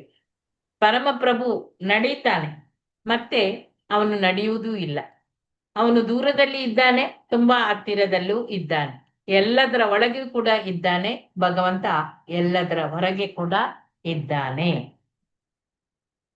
ಈಗ ಭಾವಾರ್ಥದಲ್ಲಿ ಓದೋಣ ಏನು ಅಂತೇಳಿ. ಓಕೆ, ನೆಕ್ಸ್ಟ್ ಯಾರು ಓದ್ತೀರಿ? ಹರೇ ಕೃಷ್ಣ ಹರೇ ಮಾತಾಜಿ. ಕೃಷ್ಣ ಮಾತಾಜಿ. ಓದಿ, ಭಾವಾರ್ಥ. ಒಂದು ಪ್ಯಾರ ಓದಿ ಮಾತಾಜಿ. ಇಲ್ಲಿ ಪರಮಪ್ರಭುವಿನ ಅಚಿಂತ್ಯ ಶಕ್ತಿಗಳಿಂದಾದ ದಿವ್ಯ ಕಾರ್ಯಗಳನ್ನು ವಿವರಿಸಲಾಗಿದೆ. ಭಗವಂತನ ಅಚಿಂತ್ಯ ಶಕ್ತಿಗಳನ್ನು ಸಾಬೀತು ಮಾಡಲು ಪರಸ್ಪರ ವಿರೋಧವಾದ ಅಂಶಗಳನ್ನು ಇಲ್ಲಿ ಕೊಟ್ಟಿದೆ. ಅವನು ನಡೆಯುತ್ತಾನೆ ಮತ್ತು ಅವನು ನಡೆಯುವುದಿಲ್ಲ. ಇಂತಹ ವಿರೋಧವು ಭಗವಂತನಿಗೆ ಕಲ್ಪನಾತೀತವಾದ ಶಕ್ತಿ ಎಂಬುದನ್ನು ಸೂಚಿಸುತ್ತದೆ. ನಮ್ಮ ಸೀಮಿತವಾದ ಜ್ಞಾನ ಭಂಡಾರದಿಂದ ಅಂಥ ವಿರೋಧಗಳ ಜೊತೆ ನಮಗೆ ಹೊಂದಾಣಿಕೆ ಮಾಡಿಕೊಳ್ಳಲು ಸಾಧ್ಯವಿಲ್ಲ. ನಾವು ನಮ್ಮ ಸೀಮಿತ ಬುದ್ಧಿಶಕ್ತಿಯ ಮೂಲಕ ಭಗವಂತನ ಬಗ್ಗೆ ಊಹಿಸಿಕೊಳ್ಳಬಹುದು ಅಷ್ಟೇ. ಮಾಯೆಯಾದ ಪಂಥಕ್ಕೆ ಸೇರಿದ ನಿರಾಕಾರವಾದಿಗಳು ಭಗವಂತನ ನಿರಾಕಾರ ಕ್ರಿಯೆಗಳನ್ನು ಒಪ್ಪಿ ಅವನ ಸಕಾರ ಸ್ವರೂಪವನ್ನು ತಿರಸ್ಕರಿಸುತ್ತಾರೆ. ಆದರೆ ಭಾಗವತ ಪಂಥವು ಭಗವಂತನ ಸಾಕಾರವೂ ನಿರಾಕಾರವೂ ಆಗಿದ್ದಾನೆ ಎಂದು ಒಪ್ಪಿಕೊಳ್ಳುತ್ತದೆ. ಭಾಗವತರು ಅವರ ಅಚಿಂತ್ಯ ಶಕ್ತಿಗಳನ್ನು ಒಪ್ಪುತ್ತಾರೆ, ಏಕೆಂದರೆ ಅವುಗಳಲ್ಲವೇ ಪರಮಪ್ರಭು ಎಂಬ ಮಾತಿಗೆ ಅರ್ಥವೇ ಇಲ್ಲ. ನೆಕ್ಸ್ಟ್ ಪ್ಯಾರ ಓದಿ. ಅದು ಬರ್ತಾ ಇಲ್ಲಪ್ಪ ಮಾತಾಜಿ. ಆಗ್ತೇನೆ. ನೆಕ್ಸ್ಟ್ ಪ್ಯಾರ ಬೇರೆಯವರು ಓದ್ಲಿ ಮಾತಾಜಿ. ಓಕೆ ಮಾತಾಜಿ.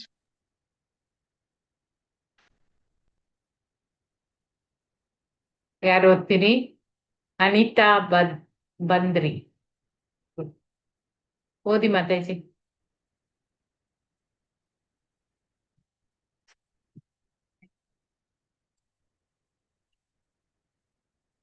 ಕಿರಣ್ ಓದಿ.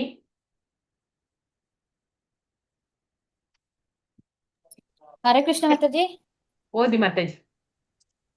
ನಾವು ನಮ್ಮ ಕಣ್ಣುಗಳಿಂದ ಭಗವಂತನನ್ನು ನೋಡಲು ಕಾಣಿಸ್ತಾ ಇಲ್ಲ ಮಾತಾಜಿ, ಸರಿಗೆ ಸೈಡ್ ಆಗಿದೆ. ದೊಡ್ಡದು ಮಾಡಿ ಮಾತಾಜಿ, ನಿಮ್ಮ ಸ್ಕ್ರೀನ್ ನಿಂದಲೇ ದೊಡ್ಡದು ಮಾಡಿ, ಇದು ಮೊಬೈಲ್ ನಿಂದ ಮಾಡಿದೆ ಅಲ್ಲ.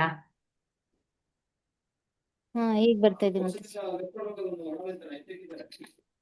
ನಾವು ನಮ್ಮ ಕಣ್ಣುಗಳಿಂದ ಭಗವಂತನನ್ನು ನೋಡಲು ಸಾಧ್ಯವಿಲ್ಲವಾದ್ದರಿಂದ ಭಗವಂತನಿಗೆ ಸಾಕಾರ ಅಸ್ತಿತ್ವವಿಲ್ಲವೆಂದು ಹೇಳುವಂತಿಲ್ಲ. ಭಗವಂತನು ತುಂಬಾ ದೂರ ಇದ್ದಾನೆ ಮತ್ತು ತುಂಬಾ ಹತ್ತಿರದಲ್ಲೂ ಇದ್ದಾನೆ ಎಂದು ಎಚ್ಚರಿಸಿ. ಈಶೋಪನಿಷತ್ ಈ ವಾದವನ್ನು ಖಂಡಿಸುತ್ತದೆ. ಭಗವಂತನ ಧಾಮವು ಐಹಿಕ ಆಕಾಶದ ಆಚೆ ಇದೆ ಮತ್ತು ಈ ಐಹಿಕ ಆಕಾಶವನ್ನೇ ಅಳಿಯಲು ನಮ್ಮ ಬಳಿ ಸಾಧನೋಪಾಯವಿಲ್ಲ. ಐಹಿಕ ಆಕಾಶವು ಅಷ್ಟು ದೂರ ವಿಸ್ತರಿಸಿರುವಾಗ ಅದರಿಂದ ತುಂಬಾ ಆಚೆ ಇರುವ ಆಧ್ಯಾತ್ಮಿಕ ಆಕಾಶದ ಬಗ್ಗೆ ಹೇಳುವುದೇನಿದೆ? ಆಧ್ಯಾತ್ಮಿಕ ಆಕಾಶವು ಐಹಿಕ ಜಗತ್ತಿನಿಂದ ಬಲು ದೂರ ಇದೆ ಎಂಬುದನ್ನು ಭಗವದ್ಗೀತೆಯಲ್ಲೂ 15.6 ದೃಢೀಕರಿಸಲಾಗಿದೆ. ಭಗವಂತನು ಅಷ್ಟು ದೂರ ಇದ್ದರೂ ಅವನು ಒಮ್ಮೆಲೆ ಕ್ಷಣಾರ್ಧದಲ್ಲಿ ಮನೋವೇಗಕ್ಕಿಂತ ಇಲ್ಲವೇ ವಾಯುವೇಗಕ್ಕಿಂತ ಶೀಘ್ರವಾಗಿ ನಮ್ಮೆದುರಿಗೆ ಬಂದು ಬಿಡುತ್ತಾನೆ. ಯಾರೂ ಅವನನ್ನು ಮೀರಿಸದಷ್ಟು ವೇಗದಲ್ಲಿ ಅವನು ನಡೆಯಬಲ್ಲ. ಇದನ್ನು ಈಗಾಗಲೇ ಹಿಂದಿನ ಶ್ಲೋಕದಲ್ಲಿ ಹೇಳಿಯಾಗಿದೆ. ಧನ್ಯವಾದಗಳು ಮಾತಾಜಿ. ಹರೇ ಕೃಷ್ಣ. ಇಲ್ಲಿ ಪರಮಪ್ರಭುವಿನ ಅಚಿಂತ್ಯ ಶಕ್ತಿಗಳಿಂದ ಆದ ಈ ದಿವ್ಯ ಕಾರ್ಯಗಳನ್ನು ಅವನು ಇಲ್ಲಿ ವಿವರಿಸಿದ್ದಾರೆ.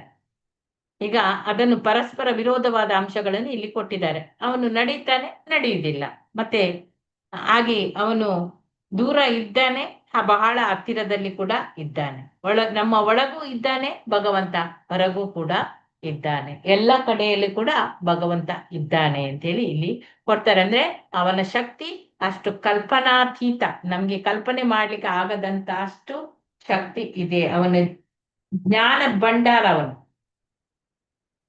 ಹಾಗೆ ನಮಗೆ ಅಂತಹ ವಿರೋಧಗಳ ಅವನ ಜ್ಞಾನ ಭಂಡಾರಗಳಂತಹ ವಿರೋಧಗಳ ಬಗ್ಗೆ ನಮ್ಗೆ ಹೊಂದಾಣಿಕೆ ಮಾಡ್ಲಿಕ್ಕೆ ಆಗುವುದಿಲ್ಲ. ಭಗವಂತನ ನಾವು ನಮ್ಮ ಒಂದು ಸೀಮಿತ ಶಕ್ತಿ ಬುದ್ಧಿಶಕ್ತಿ ಇದೆ, ಅದರ ಮೂಲಕ ಮಾತ್ರ ನಾವು ಭಗವಂತನನ್ನು ಊಹಿಸಿಕೊಳ್ಬಹುದು. ಭಗವಂತ ಹೀಗೆ ಇದ್ದಾನೆ ಹಾಗೆ ಇದ್ದಾನೆ ಅಂತ. ಈ ಮಾಯವಾದ ಪಂಥಗಳದ್ದು ನಿರಾಕಾರವಾದ ಪಂಥಗಳು ಭಗವಂತನ ಆ ನಿರಾಕಾರ ರೂಪವನ್ನು ಕ್ರಿಯೆಯನ್ನು ಮಾತ್ರ ಅವರು ಸಕಾಲ ರೂಪವನ್ನು ತಿರಸ್ಕರಿಸ್ತಾರೆ. ಭಗವಂತನಿಗೆ ರೂಪ ಇಲ್ಲ ಅಂತಲೇ ಹೇಳ್ತಾರೆ ಅವರು. ಹಾಗೆ ಸಕಾರನು ನಿರಾಕಾರನು ಕೂಡ ಭಾಗವತ ಪಂಥವು ಭಗವಂತನು ಅಂತೇಳಿ ಒಪ್ಪುತ್ತಾರೆ. ಆಗಿದ್ದಾನೆ ಅವನು. ಅಂದ್ರೆ ಭಾಗವತರು ಅವರು ಅಚಿಂತ್ಯ ಶಕ್ತಿಗಳನ್ನು ಒಪ್ಪುತ್ತಾರೆ. ಅವುಗಳಲ್ಲಿ ಪರಮಪ್ರಭು ಎಂಬ ಮಾತಿಗೆ ಅರ್ಥವೇ ಇಲ್ಲ. ಭಗವಂತ ಅಷ್ಟು ಶಕ್ತಿಶಾಲಿ. ನಾವು ನಮ್ಮ ಕಣ್ಣುಗಳಿಂದ ಭಗವಂತನನ್ನು ನೋಡ್ಲಿಕ್ಕೆ ಸಾಧ್ಯವಿಲ್ಲವಾದ್ದರಿಂದ ಭಗವಂತನ ಸಕಾರ ಅಸ್ತಿತ್ವವಿಲ್ಲ ಅಂತ ಹೇಳಲಿಕ್ಕೆ ಸಾಧ್ಯ ಇಲ್ಲ. ಭಗವಂತ ಗೋಲೋಕದಲ್ಲಿ ಕೂಡ ಇದ್ದಾನೆ, ಇಲ್ಲಿ ನಮ್ಮ ಮಧ್ಯದಲ್ಲಿ ಕೂಡ ಇದ್ದಾನೆ, ನಮ್ಮ ಹತ್ತಿರ ಕೂಡ ಇದ್ದಾನೆ, ನಮ್ಮ ಒಳಗೆ ಕೂಡ ಇದ್ದಾನೆ ಅಂತೇಳಿ ಈ ವಾದವನ್ನು ಇಲ್ಲಿ ಈಶೋಪನಿಷತ್ ಹೇಳ್ತದೆ. ಭಗವಂತನ ಧಾಮ ಎಲ್ಲಿದೆ? ಐಕ ಆಕಾಶದ ಆಚೆ ಕೂಡ ಇದೆ. ಐಕ ಆಕಾಶವನ್ನೇ ಅಳೆಯಲು ನಮ್ಗೇನು ಸಾಧನ ಉಪಾಯಗಳು ಇಲ್ಲ. ಇಲ್ಲಿ ಮೀಟರ್ ಗೀಟರ್ಗಳು ಯಾವುದೂ ಇಲ್ಲ. ಎಂತ ಮೀಟರ್ ಅದು?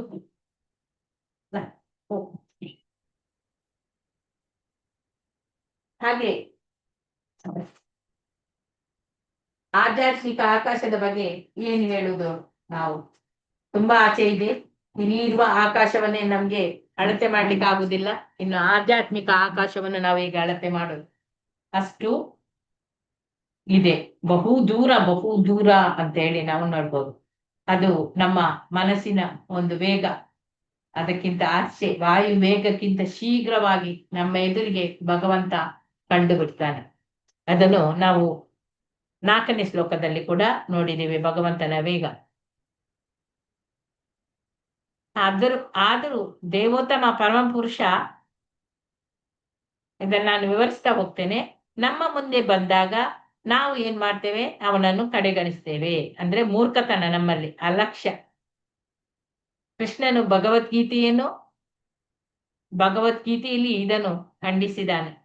ಅಲ್ಲಿ ಮೂರ್ಖನು ಭಗವಂತನನ್ನು ಮರ್ತ್ಯ ಎಂದು ಭಾವಿಸಿ ಕಡೆಗಣಿಸ್ತಾನೆ. ಅಂದ್ರೆ ಮನುಷ್ಯನೇ ಆಗಿರ್ಬೋದು ಅಂತ ಹೇಳಿ ಅವನು ಭಾವಿಸ್ತಾನೆ.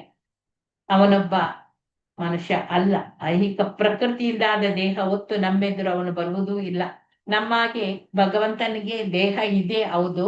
ಆದ್ರೆ ಭಗವಂತನ ದೇಹ ನಮ್ಮ ದೇಹ ಹಾಗೆ ಅಲ್ಲ. ನಮ್ಮ ದೇಹದಲ್ಲಿ ಏನೆಲ್ಲ ಇದೆ? ರಕ್ತ, ಮಾಂಸ, ಎಲುಬು, ಇನ್ನು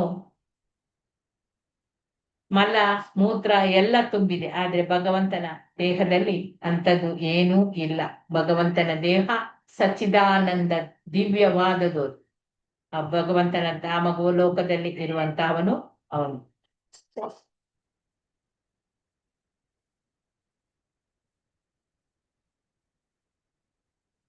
ಐಹಿಕ ಪ್ರಕೃತಿಯಿಂದಾದ ಈ ದೇಹ ಇದು ನಮ್ಮದು. ಯಾವುದು? ಭೂಮಿ, ಆಕಾಶ, ನೀರು, ಗಾಳಿ, ಅಗ್ನಿ, ಪಂಚಮಹಾಭೂತಗಳಿಂದ ಆಗಿದೆ ಅಲ್ಲವಾ? ಹೌದೋ ಅಲ್ಲವೋ? ಎಲ್ಲ ನಿದ್ರೆ ಮಾಡ್ತೀರಾ? ಹಸಿವೆ ಆಗ್ತದ? ಏನ್ ಕತೆ? ಯಾರು ಏನು ಇಲ್ಲ ವಾದಿಸುವುದಿಲ್ಲ? ಮಾತಾಜಿ, ಹೇಳಿ ಹೇಳಿ. ಕೇಳ್ತಾ ಇದ್ದೀರಾ? ಗೊತ್ತಾಗುದಿಲ್ಲ. ಹೇಳಿ ಮಾತಾಜಿ. ಹರೇ ಕೃಷ್ಣ. ಹಾಗೆ ಭಗವಂತನು ಸಾಮಾನ್ಯ ಮಾನವನಂತೆ ಭೌತ ದ್ರವ್ಯದಿಂದ ಆದ ಆ ಶರೀರದಿಂದ ಇಳಿದು ಬರುತ್ತಾನೆ ಅಂತ ಹೇಳಿ ವಾದಿಸುವ ಕೆಲವು ಪಂಡಿತರು ಎಲ್ಲ ಇದ್ದಾರೆ. ಇದೆಲ್ಲ ಭಗವಂತನನ್ನು ಏನ್ ಪ್ರಭುಜಿ? ನೆಟ್ವರ್ಕ್ ಇಲ್ಲ, ಕೇಳಿಸ್ತಾ ಇಲ್ಲ. ಹೌದದು. ಭಗವಂತನಿಗೆ ಆ ನಮ್ಮ ಕಲ್ಪನೆಗೆ ಎಟಕದಷ್ಟು ಶಕ್ತಿ ಭಗವಂತನಲ್ಲಿ ಇದೆ. ಅವನು ಯಾವುದೇ ಮಾಧ್ಯಮದ ಮೂಲಕ ನಮ್ಮ ಸೇವೆಯನ್ನು ಸ್ವೀಕರಿಸಬಹುದು. ನಾನಾ ಶಕ್ತಿಗಳನ್ನು ಇಚ್ಛಾನುಸಾರವಾಗಿ ಪರಿವರ್ತಿಸಬಹುದು. ಅವನು ಅವತರಿಸಲು ಸಾಧ್ಯವೇ ಇಲ್ಲವೆಂದು ಒಂದು ಪಕ್ಷ ಹಾಗೆ ಅವತರಿಸಿದ್ರು ಕೂಡ ಐಹಿಕ ಶಕ್ತಿಯಾಗಿಯೇ ಅವತರಿಸ್ತಾನೆ ಅಂತೇಳಿ ನಾಸ್ತಿಕರು ಅಲ್ಲಿ ವಾದಿಸ್ತಾರೆ. ಇಲ್ಲಿ ಭಗವಂತನ ಕಲ್ಪನಾತೀತ ಶಕ್ತಿಗಳು ಅದು ನಿಜವೆಂದು ನಾವು ಒಪ್ಪಿಕೊಂಡರೆ ಈ ವಾದ ನಿಲ್ಲುವುದೇ ಇಲ್ಲ. ಭಗವಂತನು ಐಹಿಕ ಶಕ್ತಿಯ ರೂಪದಲ್ಲಿ ನಮ್ಮೆದುರು ಪ್ರತ್ಯಕ್ಷವಾದ್ರೆ ಅವನಿಗೆ ಈ ಐಹಿಕ ಶಕ್ತಿಯನ್ನು ಆಧ್ಯಾತ್ಮಿಕ ಶಕ್ತಿಯನ್ನಾಗಿ ಪರಿವರ್ತಿಸಲು ಆಗ್ತದೆ. ಆದರೆ ನಮ್ಗೆ ಯಾರಿಗಾದ್ರೂ ಅದು ಸಾಧ್ಯವಾ? ಈ ಐಹಿಕ ಶಕ್ತಿಗಳನ್ನು ಆಧ್ಯಾತ್ಮಿಕ ಶಕ್ತಿ ಮಾಡ್ಲಿಕ್ಕೆ ಜಾದು ಮಾಡಿದ್ರು ಕೂಡ ನಮ್ಗೆ ಸಾಧ್ಯವಿಲ್ಲ. ನಿಮ್ಗೆ ಎಲ್ಲಿಯಾದ್ರೂ ಯಾರಿಗಾದ್ರೂ ಸಾಧ್ಯ ಇರ್ಬೋದು, ಆದ್ರೆ ನನ್ಗಂತೂ ಸಾಧ್ಯ ಇಲ್ಲ. ಇಲ್ಲ ನಮಗೂ ಮಾತಾಜಿ, ಇಲ್ಲ ಮಾತಾಜಿ, ನಮಗೂ ಇಲ್ಲ.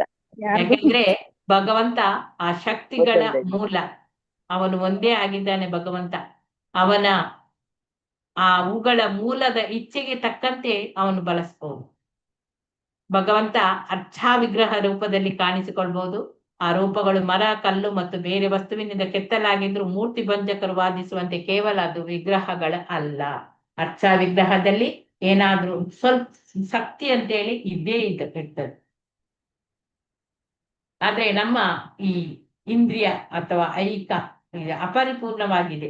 ನಾವೆಲ್ಲರೂ ಅಪರಿಪೂರ್ಣವಾದ ಐಹಿಕ ಅಸ್ತಿತ್ವದ ಸ್ಥಿತಿಯಲ್ಲಿ ನಾವು ನಮ್ಮ ಅಪರಿಪೂರ್ಣ ದೃಷ್ಟಿಯಿಂದಾಗಿ ಭಗವಂತ ಪರಮ ಪ್ರಭುವನ್ನು ನೋಡ್ಲಿಕ್ಕೆ ಸಾಧ್ಯ ಇಲ್ಲ. ಐಹಿಕ ದೃಷ್ಟಿಯಿಂದ ಭಗವಂತನನ್ನು ನೋಡ ಬಯಸುವ ಭಕ್ತರಿಗೆ ಅವರ ಸೇವೆಯನ್ನು ಸ್ವೀಕರಿಸಲು ಐಹಿಕ ರೂಪವೆನ್ನಲಾದ ರೂಪದಿಂದ ಕಾಣಿಸಿಕೊಳ್ಳುವಂತೆ ಕೃಪೆ ತೋರುತ್ತಾನೆ. ನೋಡಿ, ಭಕ್ತರಿಗೆ ಮಾತ್ರ ಭಗವಂತ ಅವನ ಸೇವೆಯನ್ನು ಸ್ವೀಕರಿಸಲಿಕ್ಕೆ, ಅವರ ಸೇವೆ, ಭಕ್ತರ ಸೇವೆಯನ್ನು ಸ್ವೀಕರಿಸಲಿಕ್ಕೆ ಅವನು ಐಹಿಕ ರೂಪವನ್ನು ಎನ್ನಲಾದ ರೂಪದಿಂದ ಅವನು ಕಾಣಿಸಿಕೊಳ್ತಾನೆ. ಯಾವುದು? ಶ್ಯಾಮಸುಂದರ ರೂಪ. ಭಕ್ತಿ ಸೇವೆಯು ಅತ್ಯಂತ ಕೆಳಗಿನ ಹಂತದಲ್ಲಿರುವಂತಹ ಭಕ್ತರು ವಿಗ್ರಹವೊಂದನ್ನು ಆರಾಧಿಸುತ್ತಿದ್ದಾರೆ ಎಂದು ಭಾವಿಸಬಾರ್ದು ನಾವು. ಅವರು ವಾಸ್ತವವಾಗಿ ಭಗವಂತನನ್ನೇ ಆರಾಧಿಸುತ್ತಾರೆ. ನೀವಲ್ಲಿ ಒರಿಸ್ಸಾದಲ್ಲಿ ಒಂದು ಸಾಕ್ಷಿ ಗೋಪಾಲ ಅಂತ ಹೇಳುವ, ಒರಿಸ್ಸಾದ ಹತ್ರ ಬೇಕನ್ಬೇಕು, ಆ ಸಾಕ್ಷಿ ಗೋಪಾಲ ಟೆಂಪಲ್ ಅಲ್ಲಿ ಇದೆ. ಅದರಲ್ಲಿ ಅವನು ಸಾಕ್ಷಿ ಹೇಳ್ತಾನೆ. ಒಂದು ಬ್ರಾಹ್ಮಣ ಯಾವಾಗ್ಲೂ ಬಂದು ತನ್ನ ಮಗನಿಗೆ ಮದ್ವೆ ಆಗ್ಬೇಕು ಅಂತ ಹೇಳಿದಕ್ಕೆ ಒಂದು ಹುಡುಗಿಯನ್ನು ತೋರಿಸಿಟ್ಟು, ಯಾರೋ ಅರ್ಚಕ, ಅವನವರ ಫ್ರೆಂಡ್ಗಳು, ಅವರು ಹೇಳ್ತಾರೆ ನನ್ನ ಮಗಳನ್ನು ಕೊಡ್ತೇನೆ ಅಂತೇಳಿ. ಆ ಮಗಳು ಪ್ರಾಯಕ್ಕೆ ಬರುವಾಗ ಅಲ್ಲಿ ದೇವಸ್ಥಾನದ ಎದುರು ಸಾಕ್ಷಿ ಹೇಳಿದ್ದಾನೆ, ಗೋಪಾಲನ ಎದುರು. ಆದ್ರೆ ಆ ಸಮಯ ಬರುವಾಗ ಅವನು ಅದನ್ನು ಒಪ್ಪುದಿಲ್ಲ, ಯಾರು ಮಗಳನ್ನು ಕೊಡ್ಲಿಕ್ಕೆ ಒಪ್ಪುದಿಲ್ಲ. ಆಗ ಅವನು ಬಂದು ಹೇಳ್ತಾನೆ, ಅರ್ಚಕ ಬಂದು ಭಗವಂತನ ಹತ್ರ, ಸಾಕ್ಷಿ ಗೋಪಾಲನ ಹತ್ರ ಹೇಳ್ತಾನೆ, ನೀನು ಸಾಕ್ಷಿಯಾಗಿದ್ದೀಯಾ, ನೀನು ಏನಾದ್ರೂ ಮಾಡು ಅಂತೇಳಿ. ಅದಕ್ಕೆ ಗೋಪಾಲ ಮಾತನಾಡ್ತಾ ಇದ್ದಾನೆ, ನಾನು ಏನ್ ಮಾಡ್ಲಿಕ್ಕೆ ಆಗುದಿಲ್ಲ, ನೀನು ಬಾ, ಹಾಗಾದ್ರೆ ನೀನು ಮಾತನಾಡ್ತಾ ಇದೀಯಲ್ಲ, ನೀನು ಬಾ ಅಂತ ಹೇಳ್ತಾನಂತೆ ಅರ್ಚಕ. ಅದ್ ನಾನು ಹೇಗೆ ಬರುವುದು? ನಾನು ಬರ್ತೇನೆ ಸರಿ, ಆದ್ರೆ ನೀನು ಹಿಂತಿರುಗಿ ನೋಡ್ಬಾರ್ದು ಅಂತ ಹೇಳ್ದೆ. ಆಯ್ತು ಅಂತೇಳಿ ಹೋಗ್ತಾರೆ. ಹೋಗುವಾಗ ಅರ್ಧ ದಾರಿಯಲ್ಲಿ ಇವನು ಅರ್ಚಕ ನೋಡುವ, ಬಂದಿದ್ದಾನೆ ಇಲ್ಲವ ಅಂತ ನೋಡುವ ಅಂತೇಳಿ ಹಿಂದೆ ತಿರುಗಿ ನೋಡುವಾಗ ಗೋಪಾಲ ಅಲ್ಲಿ ಕಾಣುವುದೇ ಇಲ್ಲ ಅಂತ. ಅವನು ಬಂದವ ವಾಪಸ್ ಹೋದ. ಹಾಗೆ ಮಾತನಾಡುವ ಶಕ್ತಿ ಅಲ್ಲಿಂದಲೇ ಮತ್ತೆ ಆ ಅರ್ಚಕರ ಮಗನಿಗೆ ಮದ್ವೆಯನ್ನು ಕೂಡ ಮಾಡಿಸಿತಾನೆ. ಯಾಕೆಂದ್ರೆ ಗೋಪಾಲ ಅಲ್ಲಿ ಸಾಕ್ಷಿಯಾಗಿದ್ದ.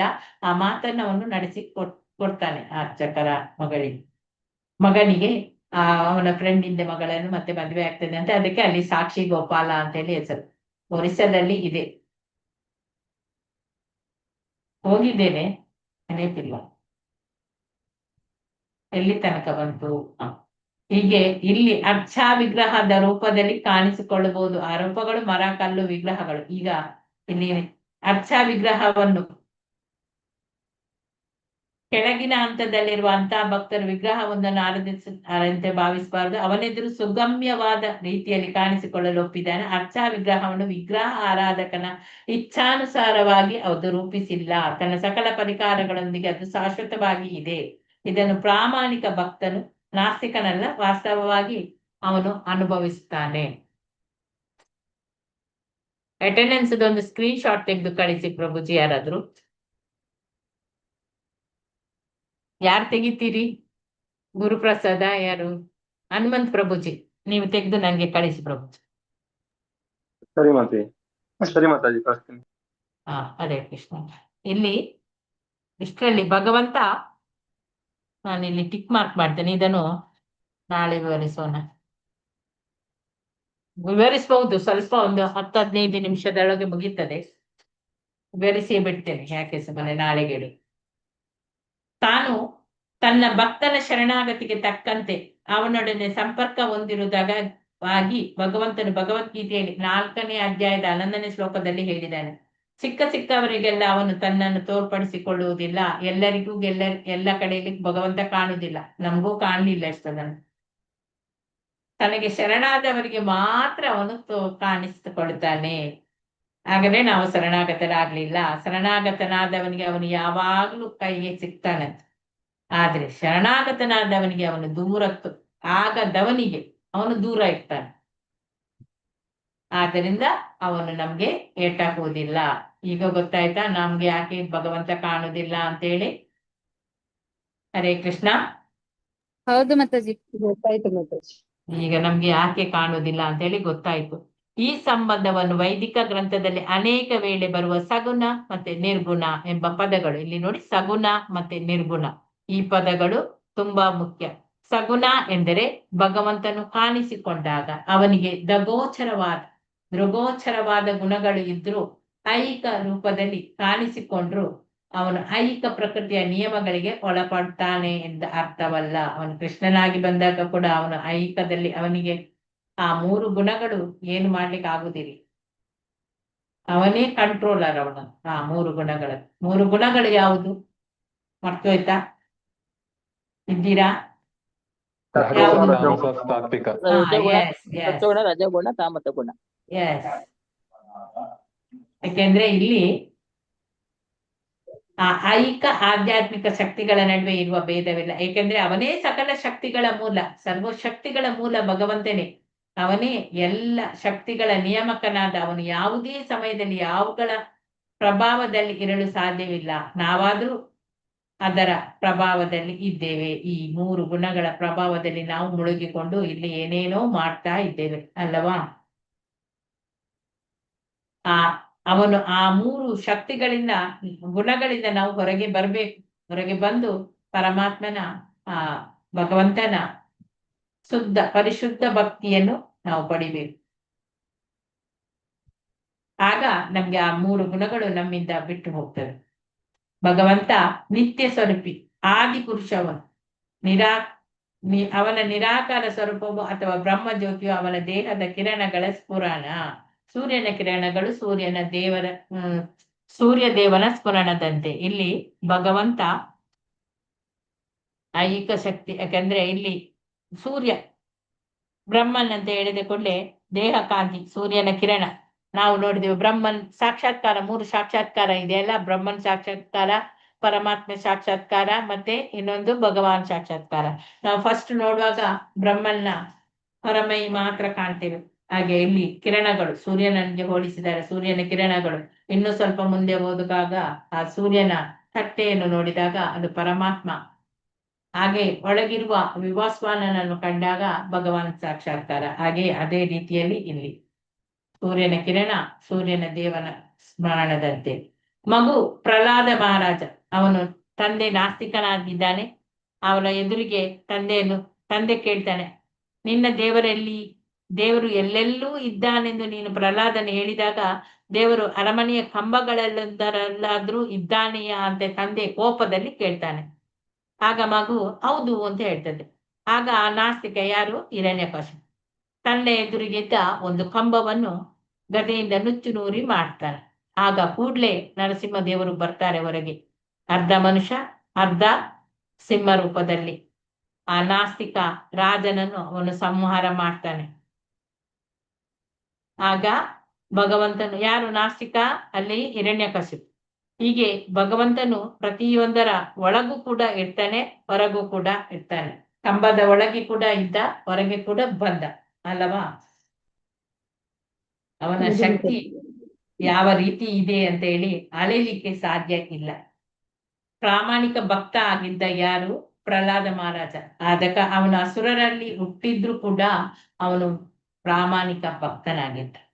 ಅದಕ್ಕೆ ಅವನನ್ನು ಅನುಗ್ರಹಿಸ್ಲಿಕ್ಕೆ ಅವನು ಬಂದಿದ್ದಾನೆ. ಈ ಭಕ್ತನನ್ನು ರಕ್ಷಿಸ್ಲಿಕ್ಕೋಸ್ಕರ ಯಾವ ಸ್ಥಳದಲ್ಲಾದ್ರೂ ಭಗವಂತ ಪ್ರತ್ಯಕ್ಷನಾಗ್ಬೋದು ಅಂತೇಳಿ ಇಲ್ಲಿ ನೋಡ್ಬೋದು. ನರಸಿಂಹ ಕಂಬದೊಳಗಿಂದ ಅವತರಿಸಿ ತನ್ನ ಭಕ್ತನ ಪ್ರಹ್ಲಾದನ ಅಪೇಕ್ಷೆಯ ಮೇರೆಗೆ ಹಾಗೆ ನಾಸ್ತಿಕ ಆ ರಾಜರ ಆದೇಶಕ್ಕನುಸಾರವಾಗಿ ಅವನು ಬರ್ಲಿಲ್ಲ. ಭಗವಂತನ ಭಕ್ತ ಕರೆದ ಕೂಡ್ಲೆ ಯಾವಾಗ್ಲೂ ಬರ್ತಾನಂತೆ ಅವನನ್ನು ರಕ್ಷಿಸ್ಲಿಕ್ಕೋಸ್ಕರ. ಅವನಿಗೆ ಪ್ರಹ್ಲಾದನಿಗೆ ನೀವು ನೋಡಿರ್ಬೋದು, ಎಷ್ಟೆಷ್ಟೋ ಕಷ್ಟಗಳನ್ನು ಕೊಟ್ಟಿದ್ದಾರೆ, ಅಲ್ಲಿ ರಕ್ಷಿಸ್ಲಿಕ್ಕೆ ಎಲ್ಲದಕ್ಕೂ ಬಂದದ್ದು ಭಗವಂತನೇ. ಎಲ್ಲಿ ಬೇಕಾದ್ರೂ ಭಗವಂತ ಎಲ್ಲೆಲ್ಲೂ ಪ್ರತ್ಯಕ್ಷನಾಗ್ತಾನೆ ಭಕ್ತನನ್ನು ಅನುಗ್ರಹಿಸ್ಲಿಕ್ಕೋಸ್ಕರ. ಭಗವಂತ ಅವತಾರ ಎತ್ತುವಾಗ್ಲೇ ಅಲ್ಲಿ ಬರ್ತಾನೆ. ಸರ್ವಧರ್ಮನ್ ಪರಿತ್ಯಾಜ್ಯ ಅಂತ ಹೇಳಿ ಶ್ಲೋಕ ಇದೆಲ್ಲ, ಹಾಗೆ ಎಲ್ಲಾ ಧರ್ಮಿಷ್ಠರನ್ನು ರಕ್ಷಿಸ್ಲಿಕ್ಕೆ ಮತ್ತೆ ಎಲ್ಲ ಅಸುರರನ್ನು ದುಷ್ಟರನ್ನು ಕೊಲ್ಲಿಕ್ಕೆ ಧರ್ಮದ ಪುನರ್ಸ್ಥಾಪನೆ ಮಾಡ್ಲಿಕ್ಕೋಸ್ಕರ ಅವನು ಅಡಿಗರಿಗೆ ಆವಾಗ ಅವತರಿಸ್ತಾನೆ. ಅಂತ ಕಾಲದಲ್ಲಿ ಭಗವಂತನಿಗೆ ತನ್ನ ಭಕ್ತನಿಗೆ ಸ್ವತಃ ಅನುಗ್ರಹ ಮಾಡಲು ಅವನಿಗೆ ಇಷ್ಟ ಆದ ಕಾರಣ ಅವನು ಅವತಾರ ಎತ್ತಿ ಬರ್ತಾನೆ. ನಿಜವಾಗಿ ಅವನು ತನ್ನ ಭಕ್ತರ ಅನುಗ್ರಹಕ್ಕಾಗಿ ಅವತರಿಸ್ತಾನೆ ಹೊರತು ಬೇರೆ ಯಾವ ಉದ್ದೇಶಕ್ಕೂ ಕೂಡ ಅಲ್ಲ. ಇಲ್ಲಿ ಆದಿದೇವನಾದ ಗೋವಿಂದನು ಸ್ವಾಂಸ ವಿಸ್ತರಣೆಯ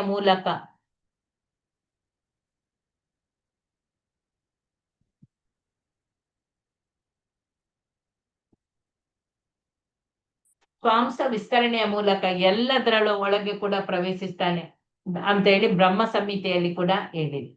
ಅವನು ಜಗತ್ತಿನ ಎಲ್ಲಾ ಪರಮಾಣುಗಳಲ್ಲಿ ಒಂದೊಂದು ವಿಷಯದಲ್ಲಿ ಎಲ್ಲಿಯೂ ಕೂಡ ಈ ವಿಜ್ಞಾನಿಗಳ ತಲೆಯೊಳಗೆ ಮೆದುಳನ್ನು ಅವನು ಸೃಷ್ಟಿ ಮಾಡಿದೇ ಭಗವಂತನೇ. ಅವರಿಗೆ ಈ ರೀತಿಯಾಗಿ ಮಾಡು ಅಂತ ಹೇಳಿ ಹೇಳ್ತಾನೆ, ಆದ್ರೆ ಈ ವಿಜ್ಞಾನಿಗಳು ಮಾತ್ರ ತಾನೇ ಮಾಡಿದ್ದು ತಾನೇ ದೊಡ್ಡ ಜನ ಅಂತ ಹೇಳಿ ಮಾಡ್ತಾನೆ. ಎಂದ ಪರಮಾಣುಗಳನ್ನು ಕೂಡ ಅವನು ಪ್ರವೇಶಿಸ್ತಾನೆ. ಅವನು ತನ್ನ ವಿರಾಟ ರೂಪದಲ್ಲಿ ಎಲ್ಲದರಿಂದ ಕೂಡ ಹೊರಗೆ ಇದ್ದಾನೆ, ಅಂತರ್ಯಾಮಿಯಾಗಿ ಎಲ್ಲರ ಒಳಗೆ ಇದ್ದಾನೆ. ಅಂತರ್ಯಾಮಿಯಾಗಿ ಪರಮಾತ್ಮನಾಗಿ ನಮ್ಮ ಜೀವ ಆತ್ಮದ ಒಂದಿಗೆ ಇದ್ದಾನೆ.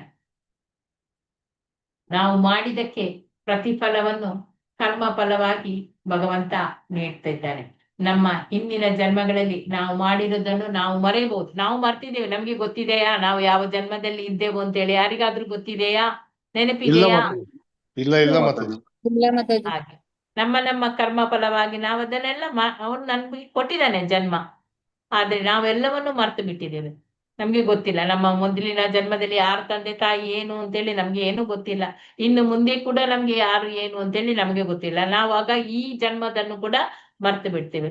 ಆದ್ರೆ ಭಗವಂತನು ನಮ್ಮ ಕೆಲಸಗಳನ್ನು ನೋಡುತ್ತಿರೋದ್ರಿಂದ ನಾವು ಮಾಡಿದ್ರ ಫಲ ಇದ್ದೇ ಇರ್ತದೆ. ನಾವು ಏನು ಇಲ್ಲಿ ಪುಣ್ಯ ಕೆಲಸ ಮಾಡ್ತೇವೋ ನಮ್ಗೆ ಫಲ ಕೊಟ್ಟೇ ಕೊಡ್ತಾನೆ. ಹಾಳು ಕೆಲಸ ಮಾಡಿದ್ರೆ ಮತ್ತೆ ಪುನಃ ನಾವು ಬಂದು ಬೀಳ್ತೇವೆ ನರಕಕ್ಕೆ. ನಾವು ಅದನ್ನು ಅನುಭವಿಸಲೇಬೇಕು. ಹಾಗೆ ಭಗವಂತ ನಮ್ಮ ಒಳಗೂ ಇದ್ದಾನೆ, ಹೊರಗೂ ಇದ್ದಾನೆ. ದೇವರಲ್ಲದೆ ಬೇರೇನು ಇಲ್ಲ ಎನ್ನುವುದು ಇಲ್ಲಿ ನಿಜ. ಬೆಂಕಿಯಿಂದ ಶಾಖ ಮತ್ತು ಬೆಳಕುಗಳು ಹೊಮ್ಮುವಂತೆ ಎಲ್ಲವೂ ನಾನಾ ಶಕ್ತಿಗಳಿಂದ ವ್ಯಕ್ತವಾಗ್ತದೆ. ಇಲ್ಲಿ ಭಿನ್ನವಾದ ಶಕ್ತಿಗಳಲ್ಲಿ ಅಖಂಡತೆ ಇದೆ. ಹೀಗೆ ಅಖಂಡತೆ ಇದ್ರೂ ಭಗವಂತನು ತನ್ನ ಸಕಾರ ಸ್ವರೂಪದಲ್ಲಿ ಸೂಕ್ಷ್ಮ ವಿಭಿನ್ನಾಂಶ ಜೀವಿಗಳ ಇಂದ್ರಿಯಗಳಿಗೆ ಹಿತವಾಗುವುದನ್ನೆಲ್ಲ ಆನಂದಿಸುತ್ತಾನೆ. ಭಗವಂತ ಸಾಕ್ಷಿ ಗೋಪಾಲನಾಗಿ ಎಲ್ಲ ಕಡೆಯಲ್ಲಿ ಇದ್ದಾನೆ. ಪರಮಾತ್ಮನೇ ನಮಗೆ ಸಾಕ್ಷಿಯಾಗಿ ಇದ್ದಾನೆ. ಇಲ್ಲಿ ಇನ್ನು ಬೇರೆ ಯಾರು ಬೇಕು? ನಮ್ಮೊಳಗಿರುವ ಪರಮಾತ್ಮನೇ ನಮ್ಗೆ ಸಾಕ್ಷಿ ಅಲ್ಲವಾ? ನಾವು ಏನ್ ಮಾಡ್ತೇವೆ ಅಂತ ನೋಡ್ಲಿಕ್ಕೆ ಅವನೇ ಸಾಕ್ಷಿ ಇದ್ದಾನೆ.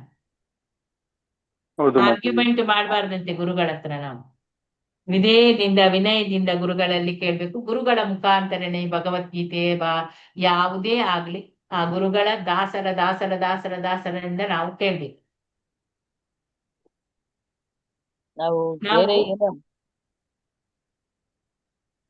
ನಮ್ಮಲ್ಲಿ ಯಾವಾಗ್ಲೂ ಏನ್ ಮಾಡ್ತೇವೆ? ನಾವು ಕೇಳ್ಬೇಕು. ಕೇಳಿ ನಮ್ಮ ಮನಸ್ಸು ಈ ಭಗವದ್ಗೀತೆಯನ್ನು ಕೇಳಿ ನಮ್ಮ ಮನಸ್ಸು ಎಲ್ಲ ನಮ್ಮಲ್ಲಿರುವ ಹೃದಯದಲ್ಲಿರುವ ಕಲ್ಮಶಗಳೆಲ್ಲ ಹೋಗಿಬಿಡ್ತದೆ, ತನ್ನಷ್ಟಕ್ಕೆ ಜಾರಿಗೆ ಹೋಗ್ತದೆ ಅಲ್ಲವಾ? ಉದಾಹರಣೆಗೆ ನಾವೀಗ ದುಡಿತೇವೆ, ನಾವು ಎಲ್ಲವನ್ನು ದೇವರಿಗೆ ಅರ್ಪಿಸಬೇಕು ಅಂತ ಹೇಳ್ತೇವೆ. ಆಗ ದುಡಿತೇವೆ, ನಮ್ಮ ಸಂಬಳ ಇಷ್ಟಿಷ್ಟು ಬಂತು ಅಂತ ಹೇಳಿ ಬ್ಯಾಂಕಲ್ಲಿ ಹಾಕಿ ಇಡ್ತೇವೆ, ಲಾಕರಲ್ಲಿ ಹಾಕಿ ಪುನಃ ಒಂದು 4 ಲಾಕರಲ್ಲಿ ಇಟ್ಕೊಳ್ತೇವೆ. ಏನೋ ಎಲ್ಲ ಮಾಡ್ತೇವೆ. ಇನ್ಕಮ್ ಟ್ಯಾಕ್ಸ್ ಬರ್ತದೆ ಅಂತೇಳಿ ಅದಕ್ಕೆ ಇದಕ್ಕೆ ಕಟ್ಟದೆ ಏನೇನೋ ಮಾಡಿಕೊಂಡು ಏನೋ ಮಾಡ್ತೇವೆ ಅಲ್ಲವಾ? ನಮ್ಗೆ ಎಷ್ಟು ಬರ್ತದೆ ಅಷ್ಟನ್ನು ನಾವು ಕಟ್ಬೇಕು.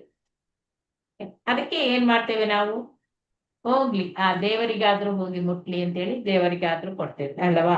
ಅದಕ್ಕೆ ನಾವು ಭಗವಂತನಿಗೆ ನಮ್ಮ ಕಲ್ಮಶವಿಲ್ಲದ ಮನಸ್ಸು ಪ್ರೇಮದಿಂದ ಭಗವಂತನಿಗೆ ಒಂದಿಷ್ಟು ನಾವು ಎಷ್ಟು ದುಡಿತೀವೋ ಅದರಲ್ಲಿ 1% ಆದ್ರೂ ಭಗವಂತನಿಗೆ ಕೊಡ್ಬೇಕು. ಆಗ ಅಂದ್ರೆ ಭಗವಂತನಿಗೆ ನಾವು ಒಂದು ಕೈಯಿಂದ ಸ್ವಲ್ಪ ಕೊಟ್ಟರು ಕೂಡ ಭಗವಂತ ತಪ್ಪಡ ಪಾಡಿಕೆ ಅಂದ್ರೆ ಅವನ 2 ಕೈಯಿಂದ ಎಷ್ಟು ಬೇಕೋ ನಮ್ಗೆ ಅದನ್ನು ಕೊಡ್ತಾನೆ. ನಮ್ಗೆ ಡಬಲ್ ಸಿಗ್ತದೆ ಅದು ಮಾತ್ರ ಖಂಡಿತ. ಹಾಗೆ ಉದಾಹರಣೆಗೆ ಈಗ ಕೆಲವು ನಮ್ಮ ಟೆಂಪಲ್ ಕನ್ಸ್ಟ್ರಕ್ಷನ್ಗೆ ಅದಕ್ಕೆ ಇದಕ್ಕೆ ಅಂತೇಳಿ ನಾವು ಸ್ವಲ್ಪವೇ ನಮ್ಮಿಂದ ಎಷ್ಟು ಸಾಧ್ಯವೋ ಅಷ್ಟನ್ನು ನಾವು ಕೊಡ್ತೇವೆ. ಅದು ಏನಂತೇಳಿ ನಾವು ದುಡಿದು ತಂದ ಹಣದಲ್ಲಿ ಒಂದಿಷ್ಟು ದೇವರಿಗೆ ಅಂತೇಳಿ ನಾವು ಅರ್ಪಣೆ ಮಾಡು. ಅದನ್ನೇ ಭಗವಂತ ನಮ್ಗೆ ಅವನೇನು ಇಟ್ಕೊಳ್ಳುವುದಿಲ್ಲ, ಅವನು ನಮ್ಗೆ ಕೊಡ್ತಾನೆ. ಅವನಲ್ಲಿ ಇದೆ, ಅವನು ಐಶ್ವರ್ಯವಂತ, ಹೌದಾ, ಶಕ್ತಿ ಇದೆ, ಐಶ್ವರ್ಯ ಇದೆ, ಎಲ್ಲವೂ ಇದೆ ಅವನಲ್ಲಿ. ಅವನಿಗೆ ಯಾಕೆ ಬೇಕು ನಮ್ಮ ಹಣ ಅವನಿಗೆ ಬೇಡ. ಅವನು ಇನ್ನೊಂದು ರೂಪದಲ್ಲಿ ನಮ್ಗೆ ಅವನು ಕೊಡ್ತಾನೆ. ನಾವು 1 ರೂಪದಲ್ಲಿ ಅವನಿಗೆ ಕೊಟ್ರೆ, 1 ರೂಪಾಯಿ ಕೊಟ್ರೆ ಅವನು 25 ರೂಪಾಯಿ ನಮ್ಗೆ ಕೊಡ್ತಾನೆ, ಅದು ಮಾತ್ರ ಗ್ಯಾರಂಟಿ. ಆ 1 ರೂಪಾಯಿ ಕೂಡ ಕೊಟ್ಟಿರೋದು ದೇವ್ರೆ ಮಾತಾಜಿ.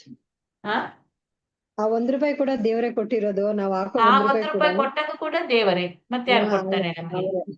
ಅವ್ರೆ ನಾವೀಗ ನೋಡಿ, ಒಂದು ಮಗು, ನಾನು ಅದು ಲೆವೆಲ್ 2 ಅಲ್ಲಿ ಹೇಳಿದ್ದೇನೆ, ಲೆವೆಲ್ 1 ಅಲ್ಲಿ ಹೇಳಿದೆ ಗೊತ್ತಿಲ್ಲ. ತಂದೆ ಚಾಕ್ಲೇಟ್ ತಂದು ಮಕ್ಕಳಿಗೆ ಕೊಟ್ಟಾಗ ಆ ಮಗು ಹೋಗಿ ವಾಪಸ್ ತಂದೆಗೆ ಅರ್ಧ ಚಾಕ್ಲೇಟ್ ಅಥವಾ 1 ಚಾಕ್ಲೇಟ್ ಏನೋ ಇಡೀ ಕೊಟ್ರೆ ತಂದೆಗೆ ಎಷ್ಟು ಖುಷಿ ಆಗ್ತದೆ. ಹಾಗೆ ನನ್ನ ಮಗು ಕೊಟ್ಟಿತ್ತು ನನಗೆ ಚಾಕ್ಲೇಟ್ ಅಂತೇಳಿ ತಂದೆಗೆ ಖುಷಿ ಆಗ್ತದೆ. ತಂದೆ ತಿನ್ನದಿರ್ಲಿ ಮಗು ಕೊಂಡೋಗಿ ಕೊಡ್ತದೆ ಅಲ್ಲವಾ. ಆದ್ರೆ ತಂದೆ ಆ ಅಪೇಕ್ಷೆಯನ್ನು ಇಡುವುದಿಲ್ಲ. ಯಾಕಂದ್ರೆ ಮಕ್ಕಳು ದುಡಿಲಿಕ್ಕೆ ಆಗುವಾಗ ಕೂಡ ಮಕ್ಕಳು ಸಂಬಳವನ್ನು ತಂದು ತಾಯಿಗೆ ಕೊಡ್ತಾರೆ. ತಾಯಿ ಅದೇ ತಂದೆಗೆ ಕೊಟ್ಟಾಗ ತಂದೆಗೆ ಎಷ್ಟು ಸಂತೋಷ ಆಗ್ತದೆ. ಆದ್ರೆ ತಂದೆ ಹಣವನ್ನು ತೆಗೆದುಕೊಳ್ಳುವುದಿಲ್ಲ, ಮಕ್ಕಳ ಹಣವನ್ನು ತಂದೆ ಯಾವಾಗ್ಲೂ ತೆಗೆದುಕೊಳ್ಳುವುದಿಲ್ಲ, ಅದನ್ನು ಬೇರೆ ಇಡ್ತಾರೆ ಅವರು. ಆ ರೀತಿ ಕೂಡ ಇರ್ತದೆ. ಆದ್ರೆ ಆ ತಂದೆಗೆ ನನ್ನ ಮಗ ಕೊಟ್ಟ ಅಲ್ಲ ಅಂತೇಳಿ ಒಂಥರ ಖುಷಿ ಇರ್ತದೆ, ಹೌದೋ ಅಲ್ಲವೋ? ಹೆಚ್ಚಿನವರು ಕೊಂಡೋಗಿ ಕೊಡುದು ತಾಯಿ ಹತ್ರವೇನು ಹೌದು ಮಾತಾಜಿ. ಅಲ್ಲ, ಹೆಚ್ಚಿನವರು ಕೊಂಡೋಗಿ ಕೊಡುದು ತಾಯಿ ಹತ್ರವಾ ಅಂತ. ಹೌದು ಮಾತಾಜಿ. ಹೌದು ಮಾತಾಜಿ. ಆದ್ರೆ ನನ್ಗೆ ಮಾತ್ರ ನನ್ನ ಮಗ ಕೊಡ್ಲಿಲ್ಲ ಇಷ್ಟ ತನಕ. ನನ್ನ ತಂದೆಗೆ ಅವನು ಹೋಗಿ ಕೊಡುದು ತಂದೆ. ಮಾತಾಜಿ. ಹೌದು. ಹರೇ ಕೃಷ್ಣ. ಹಾಗೆ ಒಬ್ಬೊಬ್ರು ಒಂದೊಂದು ತರ. ಆದ್ರೆ ನಿಜವಾಗಿ ತಂದೆಗೆ ಕೊಟ್ಟಾಗ ತಂದೆಗೆ ಖುಷಿ ಆಗ್ತದೆ. ಹರೇ ಕೃಷ್ಣ ಮಾತಾಜಿ. ಅವನಿಗೆ ಗೊತ್ತಿದೆ ತಾಯಿಗೆ ಅಗತ್ಯ ಇಲ್ಲ ಅಂತ ಹೇಳಿ, ಅದಕ್ಕೆ ಅವನು ಕೊಡುದಿದ್ದಾನೆ. ಹರೇ ಕೃಷ್ಣ ಮಾತಾಜಿ. ಹರೇ ಕೃಷ್ಣ.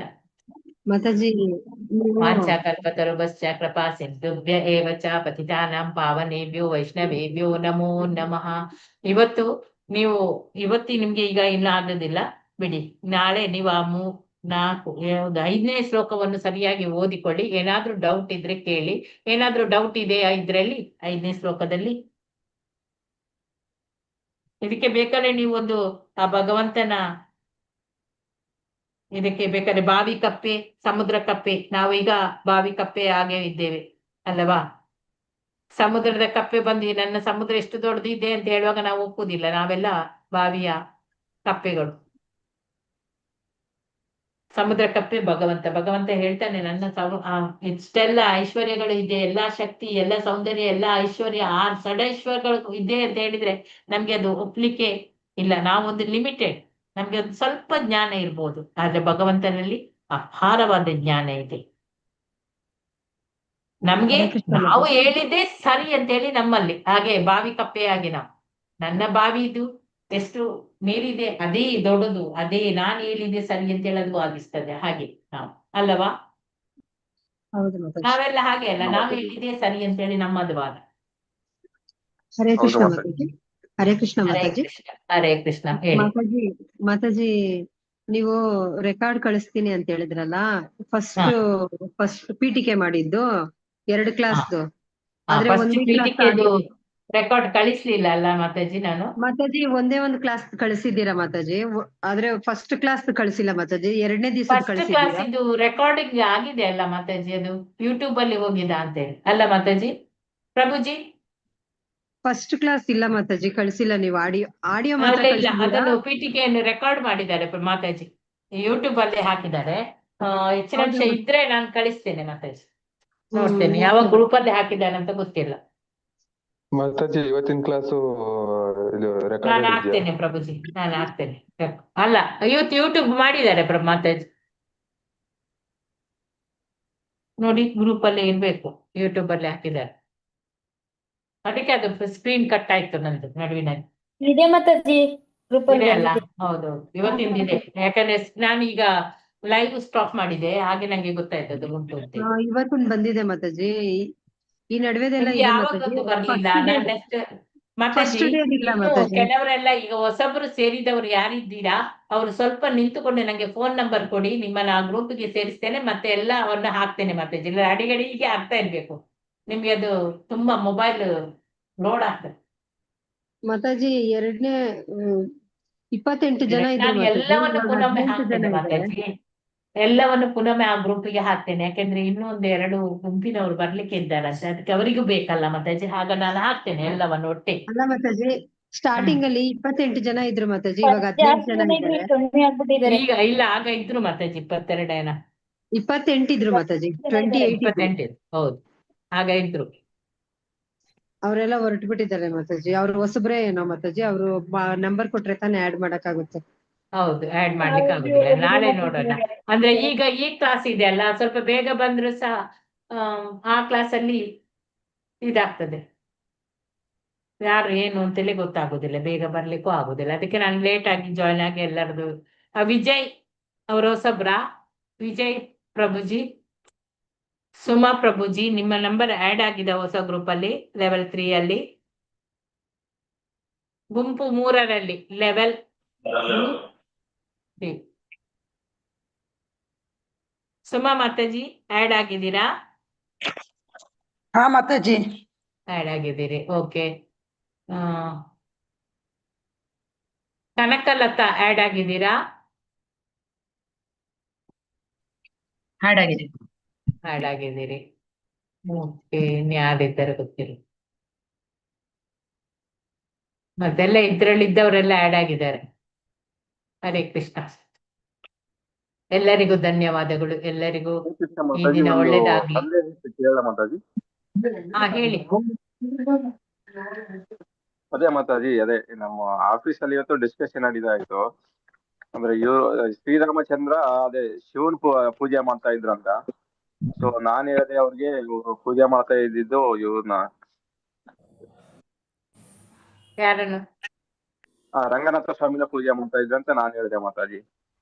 ಯಾರನ್ನು? ಅದೇ ರಂಗನಾಥ ಸ್ವಾಮಿ ಮಾತಾಜಿ. ರಂಗನಾಥ ಸ್ವಾಮಿ, ಓಕೆ.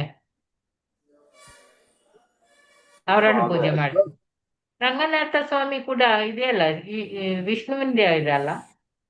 ಹೌದೌದು ಮಾತಾಜಿ, ಅದೇ ಅವರಿದ್ದು ಕಂಪ್ಲೀಟ್ ಆಗಿ ರಾಮನು ಶಿವನನ್ನೇ ಪೂಜೆ ಮಾಡ್ತಾ ಇದ್ರು ಅಂತ ಹೇಳಿದ್ರು ಮಾತಾಜಿ. ಹಾ, ಶಿವ ಕೂಡ ಈ ಇವರದ್ದು ಭಕ್ತ, ಕೃಷ್ಣನ ಭಕ್ತ ಅವನು ಕೂಡ, ವಿಷ್ಣುವಿನ ಭಕ್ತ. ಮಾತಾಜಿ ರಾಮ ಈಶ್ವರನ ಪೂಜೆ ಮಾಡವನೆ, ಶಿವ ಕೃಷ್ಣ ಅವತಾರದಲ್ಲಿ ಕೃಷ್ಣನ ಪೂಜೆ ಮಾಡಿದ್ದಾನೆ ಮಾತಾಜಿ. ಅವರಿಬ್ರು ಎಲ್ಲಾ ದೇವತೆಗಳಿಗೂ ಕೂಡ ನಮ್ಗೀಗ ನಾವು ದೇವತೆಗಳನ್ನು ಪೂಜೆ ಮಾಡಿದ್ರು ಕೂಡ ದೇವತೆಗಳು ಕೃಷ್ಣನಲ್ಲಿ ಕೇಳಿ ನಮ್ಗೆ ಏನಾದ್ರೂ ಕೊಡ್ಬೇಕು ವಿನಃ ಡೈರೆಕ್ಟ್ ಅವನಿಗೆ ಕೊಡ್ಲಿಕ್ಕೆ ಆಗುದಿಲ್ಲ. ಕೃಷ್ಣ ಅನುಗ್ರಹ ಮಾಡಿದ್ರೆ ಮಾತ್ರ ಕೊಡ್ಲಿಕ್ಕೆ ಆಗ್ತದೆ. ಅದಕ್ಕಿಂತ ನಾವು ಡೈರೆಕ್ಟ್ ಕೃಷ್ಣನಲ್ಲಿ ಕೇಳುವ ಅಂತೇಳಿ ಹೇಳುದು. ಆದ್ರೆ ನಮ್ಮ ಮನಸ್ಸು ಏನಾಗಿದೆ, ಅಲ್ಲಿಗೆ ಸಹ ಹೋಗ್ತದೆ, ಇಲ್ಲಿಗೆ ಸಹ ಹೋಗ್ತದೆ ಅಲ್ಲವಾ? ಎಲ್ಲಿಯಾದ್ರೂ ಕೊಟ್ರೆ ಕೊಡ್ಲಿ ಅಂತೇಳಿ. ಹರೇ ಕೃಷ್ಣ ಮಾತಾಜಿ. ಹರೇ ಕೃಷ್ಣ. ಇವಾಗ ಲಕ್ಷ್ಮಿ ಪೂಜೆ ಮಾಡ್ಬೇಕಾದ್ರೆ ತುಳಸಿ ಪೂಜೆ ಮಾಡ್ಬೋದಾ ಮಾಡ್ಬಾರ್ದಾ ಮಾತಾಜಿ? ತುಳಸಿ ಪೂಜೆ ಮಾಡ್ಬೇಕಲ್ಲ ಮಾತಾಜಿ, ತುಳಸಿಯಿಂದಲೇ ನಮ್ಗೆ ಭಕ್ತಿ ಬರುದಲ್ಲ. ಈ ಲಕ್ಷ್ಮಿ ಬೇರೆನಾ? ಲಕ್ಷ್ಮಿ ಬೇರೆ ಅಲ್ಲ, ತುಳಸಿ ಭಕ್ತೆ, ಅವಳ ಗಂಡ ಬೇರೆ ಇರ್ತಾರೆ, ಅವಳು ವಿಧವೆ ಅಲ್ಲ. ಹಾ ಹಾ. ಮತ್ತೆ ಲಕ್ಷ್ಮೀ ಪೂಜೆ ಮಾಡ್ಬೇಕಾದ್ರೆ ತುಳಸಿ ಪೂಜೆ ಮಾಡಬಾರ್ದು ಅಂತ ಹೇಳ್ತಾರೆ. ಅದು ಗೊತ್ತಿಲ್ಲ ಮಾತಾಜಿ ನಮ್ಗೆ. ಗೊತ್ತಿಲ್ಲ ನನ್ಗೆ ಸೊ ಅದೇ ನಾವು ಡೈಲಿ ತುಳಸಿ ಪೂಜೆ ಮಾಡ್ತೇವಲ್ಲ ಮಾತಾಜಿ. ಮಾತಾಜಿ ತುಳಸಿ ತುಳಸಿ ಪೂಜೆ ನಾವು ಡೈಲಿ ಮಾಡ್ತೇವೆ. ಹಾ ಮಾತಾಜಿ. ಅಲ್ಲ ಮಾತಾಜಿ ಮಾಡಬಾರ್ದು ಕೂರ್ಸಿ ಅಂತ ಹೇಳ್ತಾರೆ ಮಾತಾಜಿ. ಹಾ ಲಕ್ಷ್ಮಿ ಮುಂದೆ ತುಳಸಿ ಪಾಟ್ ಇಟ್ಬಿಟ್ಟು ಪೂಜೆ ಮಾಡಿನೇ ಮಾಡ್ತಾರೆ ಮಾತಾಜಿ. ಲಕ್ಷ್ಮಿಗೆ ತುಳಸಿ ಎಲೆಯನ್ನು ಹಾಕುದಿಲ್ಲ. ಆದ್ರೆ ತುಳಸಿ ಪೂಜೆ ನಾವು ಸಪ್ರೇಟ್, ಅದಕ್ಕೆಲ್ಲ ತುಳಸಿಯನ್ನು ಅಂಗಳದಲ್ಲಿ ಇಟ್ಟಿಸಿದು. ಕೇಳ್ಬೇಕಂತಿದ್ದು ಲಕ್ಷ್ಮಿಗೆ ಯಾಕೆ ಮಾತಾಜಿ ತುಳಸಿ ಹಾರ ಹಾಕಲ್ಲ? ಅದೊಂದು ಕಥೆಯೇ ಉಂಟು ಮಾತಾಜಿ, ದೊಡ್ಡದು ಕಥೆಯೇ ಉಂಟು. ಯಾಕೆಂದ್ರೆ ಅವರು ರಾಧಾರಾಣಿ ಇದರಲ್ಲಿ ಅಂತರಂಗ ಶಕ್ತಿಯಲ್ಲಿ ರಾಧಾರಾಣಿ ಮತ್ತೆ ತುಳಸಿ ಅವರಿಗೆ ಒಂದು ತುಂಬಾ ದೊಡ್ಡ ಮಾತುಕತೆ ಅಂದ್ರೆ ಅವಳು ಭಕ್ತೆ, ಕೃಷ್ಣ ಬಂದು ಸಾಲಿಗ್ರಾಮ ಆಗಿ ಮತ್ತೆ ಬಿಡ್ತಾನಲ್ಲ, ಆ ಸಾಲಿಗ್ರಾಮದ ಕಥೆಯಲ್ಲಿ ಇದೆ. ನೋಡೋಣ ಮಾತಾಜಿ, ನಾಳೆ ಆದ್ರೆ ಟೈಮ್ ಇದ್ರೆ ನಾಳೆ ಹೇಳ್ತೇನೆ ನಾನು. ಹಾ ಹೇಳಿ ಮಾತಾಜಿ ನಮ್ಗೆ. ಓಕೆ. ಅದೇ ಇದನ್ನು ಮಾತ್ರ ಗೊತ್ತಿಲ್ಲ ಮಾತಾಜಿ ನಂಗೆ. ಅದು ತುಳಸಿಯನ್ನು ಲಕ್ಷ್ಮಿಗೆ ಅರ್ಪಣೆ ಮಾಡುವುದಿಲ್ಲ, ಗಣಪತಿಗೆ ಅರ್ಪಣೆ ಮಾಡುವುದಿಲ್ಲ, ಅದು ಗೊತ್ತು ನಂಗೆ. ನಾಳೆ ಮಾತಾಜಿ ಹೇಳಿ ಮಾತಾಜಿ ಕಥೆನ ನಮ್ಗೆ. ಹಾ ನಾಳೆ ಏನ್ ಕತೆ ನಾಳೆ ನಾಳೆ ಕತೆ ಹೇಳಿ ಅಂತಿದ್ದಾರೆ ಮಾತಾಜಿ. ಆಯ್ತಾಯ್ತು ಹೇಳ್ತೇನೆ. ಇದನ್ನೊಂದು ಸ್ವಲ್ಪ ಟೈಮ್ ಅಡ್ಜಸ್ಟ್ ಮಾಡಿಕೊಂಡು ಹೇಳೋಣ. ಹರೇ ಕೃಷ್ಣ ಮಾತಾಜಿ. ಹೇಳಿ ಮಾತಾಜಿ, ಈ ಕೆಲವರು ಈ ಈ ಬುದ್ಧಿವಂತರು ಅಥವಾ ದಡ್ಡರೋ ಗೊತ್ತಿಲ್ಲ ಮಾತಾಜಿ, ಭಗವಂತನಿಗೆ ರೂಪ ಇಲ್ಲ, ಆತನಿಗೆ ಯಾವುದೇ ಒಂದು ರೂಪ ಇಲ್ಲ ಅಂತ ಹೇಳ್ತಾರಲ್ಲ ಮಾತಾಜಿ. ಭಗವಂತ ಈ ಮನುಷ್ಯನನ್ನ ಇಷ್ಟು ಸೌಂದರ್ಯ, ಹೌದು ಮನುಷ್ಯನನ್ನ ಇಷ್ಟು ಸೌಂದರ್ಯವಾಗಿ, ಹೌದು ನಿರಾಕಾರ, ಅವನಿಗೆ ರೂಪ ಇಲ್ಲ, ಅದೊಂದು ಬೆಳಕು, ಹಾಗೆ ಹೀಗೆ ಅಂತ ಹೇಳ್ತಾರಲ್ಲ ಮಾತಾಜಿ. ಮನುಷ್ಯನನ್ನೇ ಇಷ್ಟು ಸುಂದರವಾಗಿ ಸೃಷ್ಟಿಸಿರೋ ದೇವ್ರು, ಆತ ಇನ್ನೆಷ್ಟು ಸುಂದರವಾಗಿರ್ಬೇಕು ಮಾತಾಜಿ. ಮತ್ತೆ ಅವನಷ್ಟು ಸುಂದರನು ಯಾರು ಇಲ್ಲ ನಿಜವಾಗಿ. ಯಾರು ಇಲ್ಲ ಮತ್ತೆ ಈ ಅವರು ಅರ್ಥ ತ್ರಿಮೂರ್ತಿಗಳಲ್ಲಿ. ಮಾಡಿಕೊಳ್ಳುವುದಿಲ್ಲ. ಅರ್ಥ ಮಾಡಿಕೊಳ್ಳುವ ರೀತಿ ಅದೇ, ಒಬ್ಬೊಬ್ಬರು ಒಂದೊಂದು ತರದ. ಆ ನೀರಿಂದು ಹೇಳಿದೆಲ್ಲ ನಾನು, ಆ ಹುಡುಗ ಕೆಮಿಕಲ್ ಹಾ ಹಾ ಕೆಮಿಸ್ಟ್ರಿ, ಆ ರೀತಿ ಒಬ್ಬೊಬ್ಬರದ್ದು ಮನಸ್ಥಿತಿ ಆ ರೀತಿ ಇರ್ತದೆ. ಈ ತರ ಎಲ್ಲ ಜನಗಳಿಗೆ ಹೇಳ್ಕೊಟ್ಟು ಮಾತಾಜಿ ನಾವ್ ಹೆಂಗೆ ಕಲಿಯೋದು ಮಾತಾಜಿ? ಅದೇ ಇವ್ರು ಅವರಿಗೆ ದೊಡ್ಡವರು ಅಂತ ನಾವು ತಿಳ್ಕೊಂಡ್ರೆ ಹೇಳಿದ್ರು ನೋಡಿ, ಒಬ್ಬರನ್ನು ನಾವು ಮನಸ್ಸು ಚೇಂಜ್ ಮಾಡಿಸ್ಬೇಕಾದ್ರು, ಈಗ ಭಗವಂತನಿಗೆ ಎಳಿಬೇಕಾದ್ರು ನೀವು ಒಂದು ಸಲ ಎರಡು ಸಲ ಹೇಳ್ಬೋದು ಪ್ರಭುಜಿ, ನೆಕ್ಸ್ಟ್ ಮೂರನೇ ಸಲ ಸಹ ಹೇಳ್ಬೋದು. 4ನೇ ಸಲ ಅವರು ಕೇಳದ ಮಕ್ಕಳಾಗಿರ್ತಾರೆ, ಅವ್ರು ಕೇಳುದಿಲ್ಲ ಅಂತವರನ್ನು ನಾವು, ಹೌದು ಅವರು ಏನಾದ್ರೂ ರಿಪೀಟ್ ನಮ್ಗೆ ಆನ್ಸರ್ ಕೊಟ್ರೆ ಒಂದು ಸಲ ಎರಡು ಸಲ ನಾವು ಅವರಿಗೆ ಹೇಳ್ಬೋದು. 3ನೇ ಸಲಕ್ಕೆ ಅವರು ನಮ್ಗೆ ಪುನಃ ತಿರುಗಿ ಹೇಳಿದ್ರೆ ನಾವು ಅಂತವ್ರನ್ನು ಬಿಟ್ಟೇ ಬಿಡ್ಬೇಕು.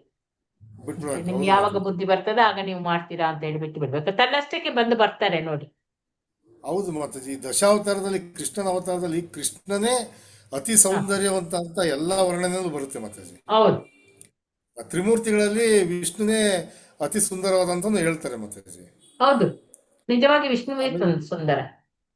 ಹೌದು ಮಾತಾಜಿ. ಆಮೇಲೆ ಕೃಷ್ಣಮ್ಮು ಒಂದೇ ನೋಡಿ ಅಲ್ಲಿ ಜಗದ್ಗುರು, ಮೋಹಿನಿ ರೂಪ ಎಲ್ಲ ಬರುವುದೇ ವಿಷ್ಣುವಿಗೆ ಅಲ್ಲ, ವಿಷ್ಣುವಿಗೆ ಮಾತಾಜಿ. ಹೌದು. ಅವನ ಅವತಾರವೇ ಅದು. ಆಮೇಲೆ ಕೃಷ್ಣಮ್ಮ ಒಂದೇ ಜಗದ್ಗುರು ಅಂದ್ರೆ ಕೃಷ್ಣನೇ ಸುಪ್ರೀಮು, ಎಲ್ಲಾ ದೇವತೆಗಳಿಂದ ಕೃಷ್ಣನೇ ದೊಡ್ಡವನು ಅಂತ. ಹೌದು. ಇನ್ನು ಕೆಲವರು ಹೇಳ್ತಾರೆ ನನ್ಗೆ ಶಿವನೇ ಮೇನ್ ಅಂತ ಹೇಳ್ತಾರೆ, ಆದ್ರೆ ಅವರನ್ನು ಯಾರು ಮಾಡಿದ್ದಾರೆ ಮಾತಾಜಿ? ಹೌದಾ ಕೃಷ್ಣನೇ ಮಾತಾಜಿ? ಹೇಳ್ತಾನೆ ಹಾ ಮಾತಾಜಿ. ಕೃಷ್ಣ ಏನ್ ಹೇಳ್ತಾರೆ ಅಂದ್ರೆ, ಅಕ್ಷರದಲ್ಲಿ ಓಂಕಾರ ನಾನೇ ಹೌದು. ಶಿವ, ನಾನೇ ಬ್ರಹ್ಮ ಅಂತ ಹೇಳ್ತಾನೆ ಮಾತಾಜಿ. ಎಲ್ಲವೂ ಅವನಿಂದಲೇ ಬರುವುದು, ಶಿವನೇ ಅಂದಲೇ. ಶಿವ ನಾನೇ ಕಾಲ ಅಂತ ಹೇಳ್ತಾನೆ ಅವನು ಹೌದು ನೋಡಿ, ಹೌದು ನಾನೇ ಮಾತಾಜಿ. ಕಾಲ. ಯಾರು? ಭಗವಂತ. ಶಿವ. ಆ ಹೌದು ಹೌದು ಶಕ್ತಿಯನ್ನು ಕೊಟ್ಟಿದ್ದಾನೆ ಶಿವನಿಗೆ, ಅಷ್ಟೇ ಕೆಲಸ. ಹೌದು ಅವನ ಅಂಡರಲ್ಲಿ ಕೆಲಸ ಮಾಡುವವರೆಲ್ಲ ಅವರು. ಈಗ ಬ್ರಹ್ಮ ಹೌದು ಆಗ್ಲಿ ಮಾತಾಜಿ ಶಿವ ಆಗ್ಲಿ ಎಲ್ಲವೂ ಭಗವಂತನ ಅಂಡರ್ ಅಲ್ಲೇ ಇರುವುದು. ಭೂಮಿಕಾ ಮಾತಾಜಿ ಏನ್ ಮಾತಾಜಿ? ಮಾತಾಜಿ ಇದು ಯಾವತ್ತಿಂದ ಸ್ಟಾರ್ಟ್ ಆಯ್ತು 3ನೇ ಹಂತ? 3ನೇದು ಈಗ 4 ದಿವಸ, ಇವತ್ತು ನಾಳೆಗೆ ಆಗ್ತದೆ 5, 6, ಈ 6ನೇ ದಿವಸ ಆಯ್ತು. ಇವತ್ತಿಗೆ 6 ದಿವಸ ಆಯ್ತಾ ಮಾತಾಜಿ? ಹೌದು. ನೀವು ಯಾವ ಗುಂಪಲ್ಲಿ ಇದ್ರಿ ಮಾತಾಜಿ? ಅಶ್ವಿನಿ ಅಶ್ವಿನಿ. ಮಾತಾಜಿ. ಓ, ನನ್ಗೆ ಈಗ ಪ್ರವೀಣ ಮಾತಾಜಿಗೆ ಯಾರಿಗೋ ನಾನು ಹೇಳಿದೆ ನಂಗೆ ಕಳಿಸಿ ಅವರನ್ನು ಅಂತ ಹೇಳಿ, ಹಾಗೆ ಗೊತ್ತಾಯ್ತು. ಅದಕ್ಕೆ ಬನ್ನಿ ಮಾತಾಜಿ, ನಾನು ರೆಕಾರ್ಡಿಂಗ್ ಕಳಿಸ್ತೇನೆ. ಮತ್ತೆ ಬೇಕಾದ್ರೆ ನಾನು ನಿಮ್ಗೆ ಲಾಸ್ಟ್ಗೆ ಪುನಃ ಒಮ್ಮೆ ಹೇಳ್ತೇನೆ, ಆಗದಾ? ಮಾತಾಜಿ ಇದು 3ನೇ ಅಂತನಾ ಭಗವದ್ಗೀತೆ? ಹೌದು, 3ನೇ ಅಂತ. ಹಾ ಮಾತಾಜಿ. ಎಲ್ಲರೂ ಬನ್ನಿ, ನಿಮ್ಮ ಬ್ಯಾಚ್ ಅಲ್ಲಿ ಇದ್ದವರನ್ನೆಲ್ಲ ಕಳಿಸಿ. ನಿಮ್ಮ ಮಾತಾಜಿ ನಂಬರ್ ಇದು ಅನ್ನು ಒಂದು ಚಾಟ್ ಬಾಕ್ಸ್ ಅಲ್ಲಿ ಹಾಕಿ ಮಾತಾಜಿ. ಮಾತಾಜಿ ಇದು ಅಶ್ವಿನಿ ಮಾತಾಜಿ ಕಳ್ಸಿರೋದೇ ಲಿಂಕ್ ಮಾತಾಜಿ ಇದು.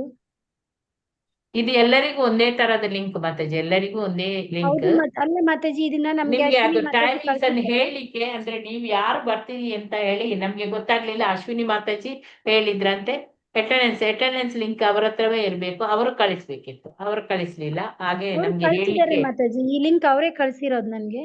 ಇವತ್ತಾ? ಹಾಗಾದ್ರೆ ಅವರು ಹೇಳಿದ್ರು ಕಾಣ್ಬೇಕು. ಹಾ ಓಕೆ ಮಾತಾಜಿ. ಮಾತಾಜಿ, ಬನ್ನಿ, ನಿಮ್ಗೆ ಅದು ಹಾ. ಕಂಟಿನ್ಯೂಷನ್ ಮಾಡೋಣ ಮತ್ತೆ. ಮಾತಾಜಿ ಲೆವೆಲ್ 3 ಅಲ್ಲಿ ಲಿಂಕ್ ಬಂದಿದೆಯಲ್ಲ, ಮತ್ತೆ ಅದು ಓಪನ್ ಮಾಡಿದ್ದೆ ಮಾತಾಜಿ. ನಾನು ಜಾಯಿನ್ ಆಗಿದ್ದೆ, ಮತ್ತೆ ವಾಪಸ್ ಬಂದೆ ಮಾತಾಜಿ. ನಾನು ಎಲ್ಲ 3ರಲ್ಲಿ ಹಾಕಿದ್ದೆ ಪ್ರಭುಜಿ ಇವತ್ತು. 11 ರಲ್ಲಿ ಮಾತಾಜಿ ರೀನಾ ಮಾತಾಜಿ ಅವರು ಮಾಡ್ತಾ ಇದ್ದಾರೆ.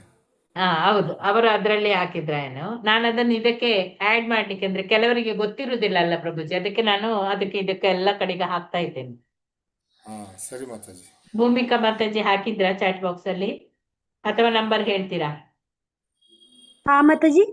ನಂಬರ್ ಹೇಳಿ ಮಾತಾಜಿ. ನಾನೊಂದು ಗುಂಪು ಮಾಡಿದ್ದೇನೆ, ಬರೀ ಲೆವೆಲ್ ಗುಂಪು 3ನವರು ಅಂತ ಹೇಳಿ ಹಾಕಿದ್ದೇನೆ, ಗ್ರೂಪ್ 3 ಅಂತ ಹೇಳಿ.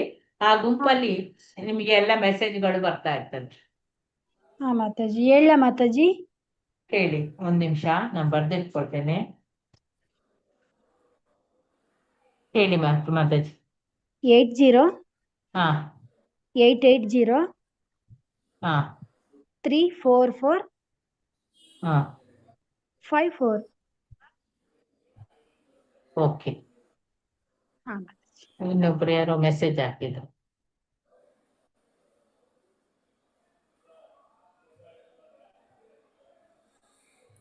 ಹರೇ ಕೃಷ್ಣ ಮಾತಾಜಿ. ಹರೇ ಕೃಷ್ಣ. ಧನ್ಯವಾದ. ನೀವ್ ಯಾವಾಗ ಶುಕ್ರವಾರ ಬರ್ತೀರಾ ಅಲ್ಲ ಶನಿವಾರವೇ ಬರ್ತೀರಾ ಪ್ರಭುಜಿ? ಶನಿವಾರ ಬರ್ತೀವಿ ಮಾತಾಜಿ. ಶನಿವಾರ ಬರ್ತೀರಾ? ಓಕೆ. ಉಚ್ಚಿಲದಿಂದ ಇವರು ಇದ್ದಾರೆ ಪ್ರಭುಜಿ, ಯಾರು? ಹಾ ದಾಮೋದರ್ ಹರಿದಾಸ್ ಅಂತ ಹೇಳಿ. ಬೆಳಿಗ್ಗೆ ಭಾಗವತಂ ಕ್ಲಾಸಿಗೆ ಸೇರಿ ಪ್ರಭುಜಿ, 8 ಗಂಟೆದು ಇದೇ link. 8 ಗಂಟೆ ಹೌದು ಸೇರಿದೆ ಮಾತಾಜಿ. ಎಲ್ಲರೂ ಸೇರಿ ಭಾಗವತಂ ಕ್ಲಾಸಿಗೆ.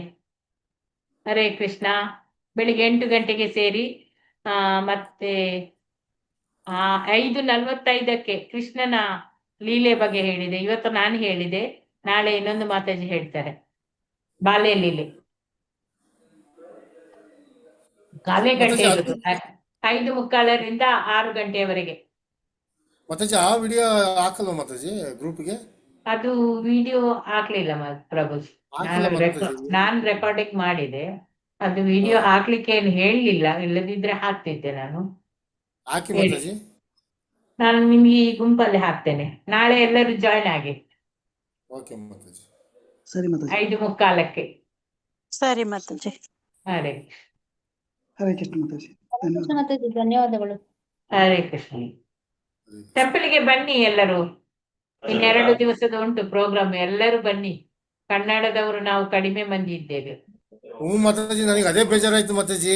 ಮೊನ್ನೆ ನಮಗೆ ಅಲ್ಲಿ ಹಿಂದಿಯವರನ್ನು, ತಮಿಳು ಮಲಯಾಳಿ ಎಲ್ಲ ನೋಡಿ ನಮ್ಗೆ ಶಾಕ್ ಆಗಿ ಹೋಗಿದೆ. ನಾವು ಕನ್ನಡದವರು ಏನೂ ಇಲ್ಲ. ಹೌದು ಮಾತಾಜಿ, ನನಗೆ ಯಾರು ಮಾತಾಡಿಸ್ಬೇಕಂತ ಗೊತ್ತಿಲ್ಲ. ಸೀದಾ ಪ್ರಭು ಯಾರನ್ನು ಜೊತೆ ಹೇಗೆ ಮಾತನಾಡಿಸುದು, ಎಲ್ಲಿ ಹೋದ್ರು ಅವರೇ ಕಾಣುದು. ತಮಿಳು ಮಲಯಾಳಿ ಏನ್ ಮಾತನಾಡಿದ್ರು ನಮ್ಗೆ ಅರ್ಥ ಸಹ ಆಗುದಿಲ್ಲ ಅವ್ರು ಮಾತನಾಡಿದ್ರು. ಹೌದು ಹೌದು ಮಂಗಳೂರ್ಗ ಮಾತಾಜಿ. ಹಾ ಮಾತಾಜಿ,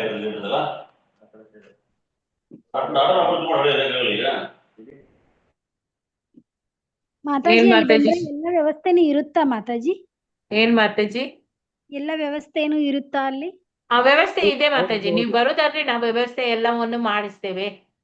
ನೀವು ನನ್ಗೆ ಅಥವಾ ಜ್ಯೋತಿ ಲಕ್ಷ್ಮಿ ಮಾತಾಜಿಗೆ ಫೋನ್ ಮಾಡಿ, ಹಾ ಮಾತಾಜಿ. ಬರುದಿದ್ರೆ ನಮ್ಗೆ ಹೇಳಿ, ನಾವು ಅದನ್ನ ವ್ಯವಸ್ಥೆ ಮಾಡಿಸ್ತೇವೆ. ಹಾ ಎಲ್ಲ ಮಾತಾಜಿ. ವ್ಯವಸ್ಥೆ ಇದೆ ಮತ್ತೆ ಮಾತಾಜಿ. ಎಲ್ಲ ವ್ಯವಸ್ಥೆ ಇದೆ. ನೋಡಕ್ ತುಂಬಾ ಊಟ, ಚೆನ್ನಾಗಿರುತ್ತಲ್ವಾ ಮಾತಾಜಿ? ನೋಡಕ್ಕೆ ತುಂಬಾ ಚೆನ್ನಾಗಿದೆ. ವಸುಧ ಮಾತಾಜಿ ಅಲ್ಲೇ ಇದ್ದಾರೆ, ಕೇಳಿ. ಗುರುವಾಯೂರಿಗೆ ಹೋಗಿ ಬಂದ್ರು. ಹಾ ಮಾತಾಜಿ. ಮೊನ್ನೆ ಪ್ರಭುಜಿ ಇದ್ದಾರೆ, ಪ್ರಭುಜಿ ಅವರು ಅಲ್ಲೇ ಇದ್ದಾರೆ, ಮೊನ್ನೆ ಬಂದಿದ್ದಾರೆ ಅವರು. ವಸುಧ ಮಾತಾಜಿ ಇನ್ನೂ ಅಲ್ಲೇ ಇದಾರ ಮಾತಾಜಿ? ಅಲ್ಲೇ ಇದ್ದಾರೆ ಅವ್ರು. ನಾಳ್ದು ಶನಿವಾರದ ನಂತರವೇ ಬರೋದು, ಆದಿತ್ಯವಾರದ ನಂತರವೇ ಬರೋದು. ಅವರು ಖುಷಿಯಲ್ಲಿದ್ದಾರೆ. ಅಯ್ಯೋ ಖುಷಿಯೇ ಖುಷಿ ಹೌದು ಅವ್ರಿಗೆ. ಮಾತಾಜಿ.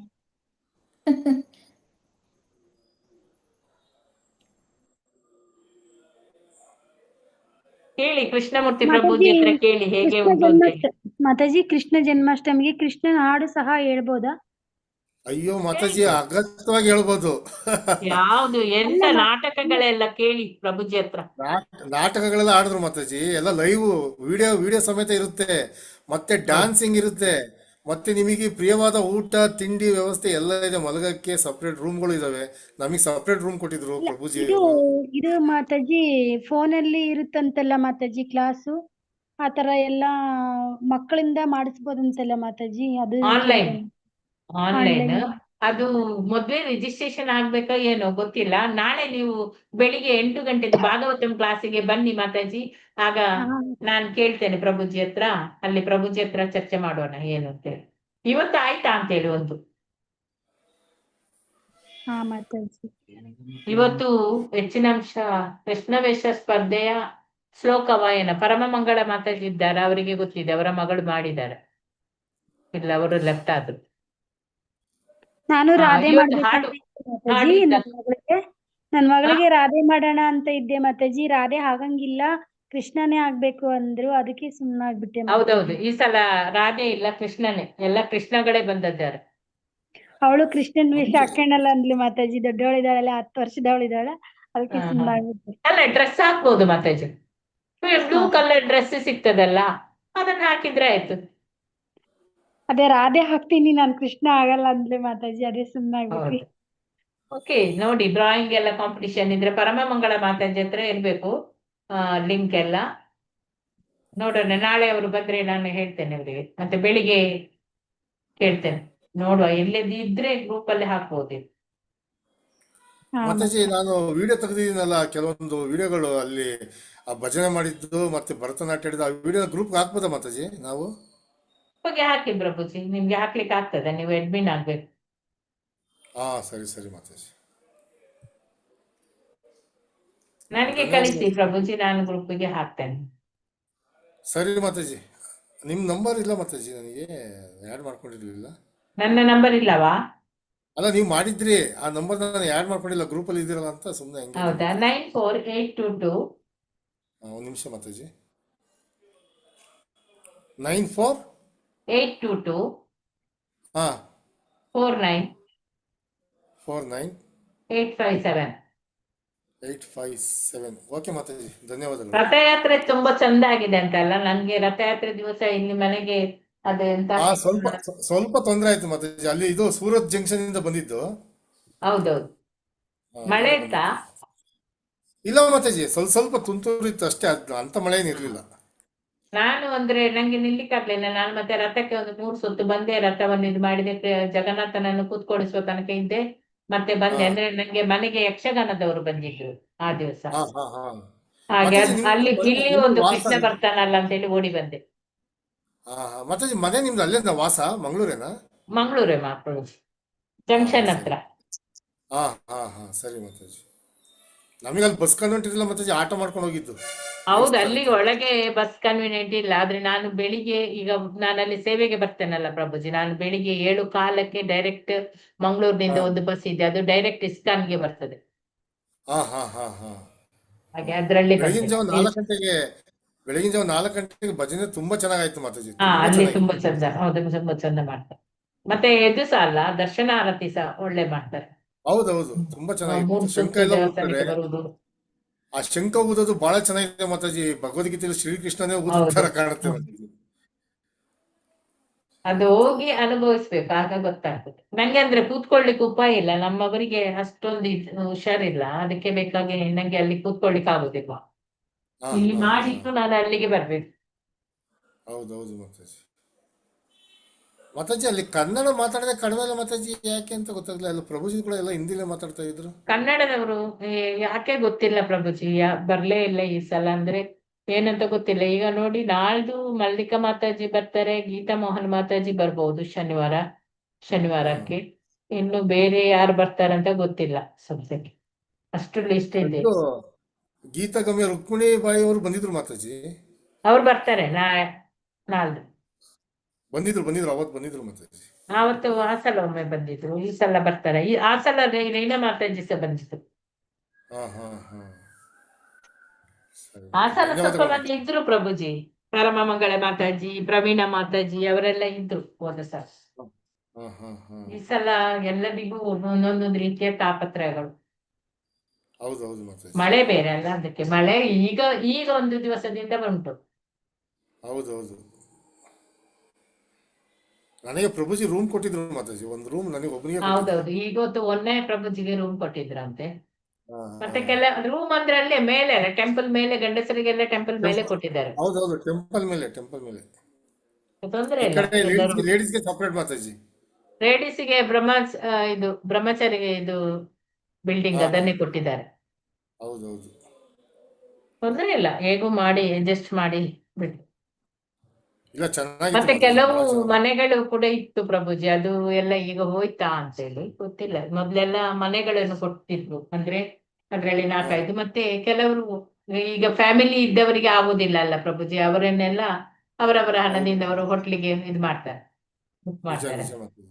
ಹೋದ ಸಲ ಎಲ್ಲ ಹಾಗೆ ಬುಕ್ ಮಾಡಿ, ಈ ಸಲ ಗೊತ್ತಿಲ್ಲ ಏನು ಅವರದೇ ಇತ್ತು. ಈ ಸಲ ಪೇಮೆಂಟ್ ಇಲ್ಲ ಅಲ್ಲ, ಇದಕ್ಕೆ ಪೇಮೆಂಟ್ ಇಲ್ಲದವರು ಪಾಪ ಇಲ್ಲೇ ಇರ್ತಾರೆ. ಹೌದು ಮಾತಾಜಿ. ಹೋದ ಸಲ ಆ ವ್ಯವಸ್ಥೆ ಇರ್ಲಿಲ್ಲ. ಇನ್ನೀಗ ಗೆಸ್ಟ್ ಹೌಸ್ ಆದ್ಮೇಲೆ ತೊಂದರೆ ಇಲ್ಲ ಪ್ರಭುಜಿ. ಗೆಸ್ಟ್ ಹೌಸ್ ಮಾಡ್ತೀಯ ಅಂತ ಹೇಳಿದ್ರು ಮಾತಾಜಿ. ಅಲ್ಲಿ ಅರ್ಧ ಆಗಿದೆ ಅಲ್ಲ ಪ್ರಭುಜಿ, ಹಾ ನೋಡಿದೆ ಮಾತಾಜಿ, ಅರ್ಧ ಆಗಿದೆ. ಚೆನ್ನಾಗಿದೆ. ತುಂಬಾ ಗೋಶಾಲೆ ಒಳಗೆ ನೋಡಿದ್ರಾ? ಗೋಶಾಲೆ ಹೋಗಿದ್ದೆ ಮಾತಾಜಿ, ಅಲ್ಲೇ ಪಕ್ಕದಲ್ಲೇ ಇದೆಯಲ್ಲ ಮಾತಾಜಿ, ಗೋಗಳನ್ನೆಲ್ಲ ಪಕ್ಕದಲ್ಲೇ ಮುಟ್ಟಿ. ಇದೆ, ಅಲ್ಲಿ ಆಚೆಗೆ ಪುನಃ ಕಟ್ತಾ ಇದ್ದಾರಂತೆ, ಮೊನ್ನೆ ಹೇಳಿದ್ರು. ಮತ್ತೆ ಒಂದು ಹೌದು ಮಾತಾಜಿ, ಪಾರ್ಕ್ ತರ ಗೋವು ಮಾಡ್ತಾರಂತೆ ಗೋವನ್ನ ಮಕ್ಕಳಿಗೆ. ಯಾರೇ ಮುಟ್ಟಿದ್ರು ಗೋವು ಸುಮ್ಮನೆ ಇರುತ್ತೆ ಮಾತಾಜಿ. ಹೌದು ಸುಮ್ಮನೆ ಇರ್ತದೆ. ನಂಗೆ ಮೊನ್ನೆ ಪೂಜೆ ಸಹ ಸಿಕ್ಕಿತ್ತು. ಹೌದು ಮಾತಾಜಿ, ವ್ಯವಸ್ಥೆ ಎಲ್ಲ ಚೆಂದಾಗಿದೆ. ಚೆನ್ನಾಗಿದೆ ಮಾತಾಜಿ. ಊಟನೂ ಚೆನ್ನಾಗಿತ್ತು, ತಿಂಡಿನೂ ಚೆನ್ನಾಗಿತ್ತು ಮಾತಾಜಿ. ಇಡ್ಲಿ ವಡೆ ಎಲ್ಲ ಕೊಟ್ಟಿದ್ರು, ಹಾ ಸ್ವೀಟ್ ಎಲ್ಲ ಇತ್ತು ಮಾತಾಜಿ. ಹೌದು. ಓಕೆ, ಹರೇ ಕೃಷ್ಣ. ಬನ್ನಿ, ಎಲ್ಲರೂ ಬನ್ನಿ, ಆದಷ್ಟು ಪ್ರಯತ್ನ ಮಾಡಿ ಬನ್ನಿ, ನಮ್ಮ ರಾಧಾ ಗೋವಿಂದನನ್ನು ನೋಡಿ. ಹರೇ ಕೃಷ್ಣ. ಧನ್ಯವಾದಗಳು ಮಾತಾಜಿ. ಹರೇ ಕೃಷ್ಣ ಮಾತಾಜಿ, ಹರೇ ಧನ್ಯವಾದಗಳು. ಕೃಷ್ಣ. ಧನ್ಯವಾದಗಳು ಮಾತಾಜಿ. ಧನ್ಯವಾದಗಳು. ಎಂಡ್ ಮಾಡಿ.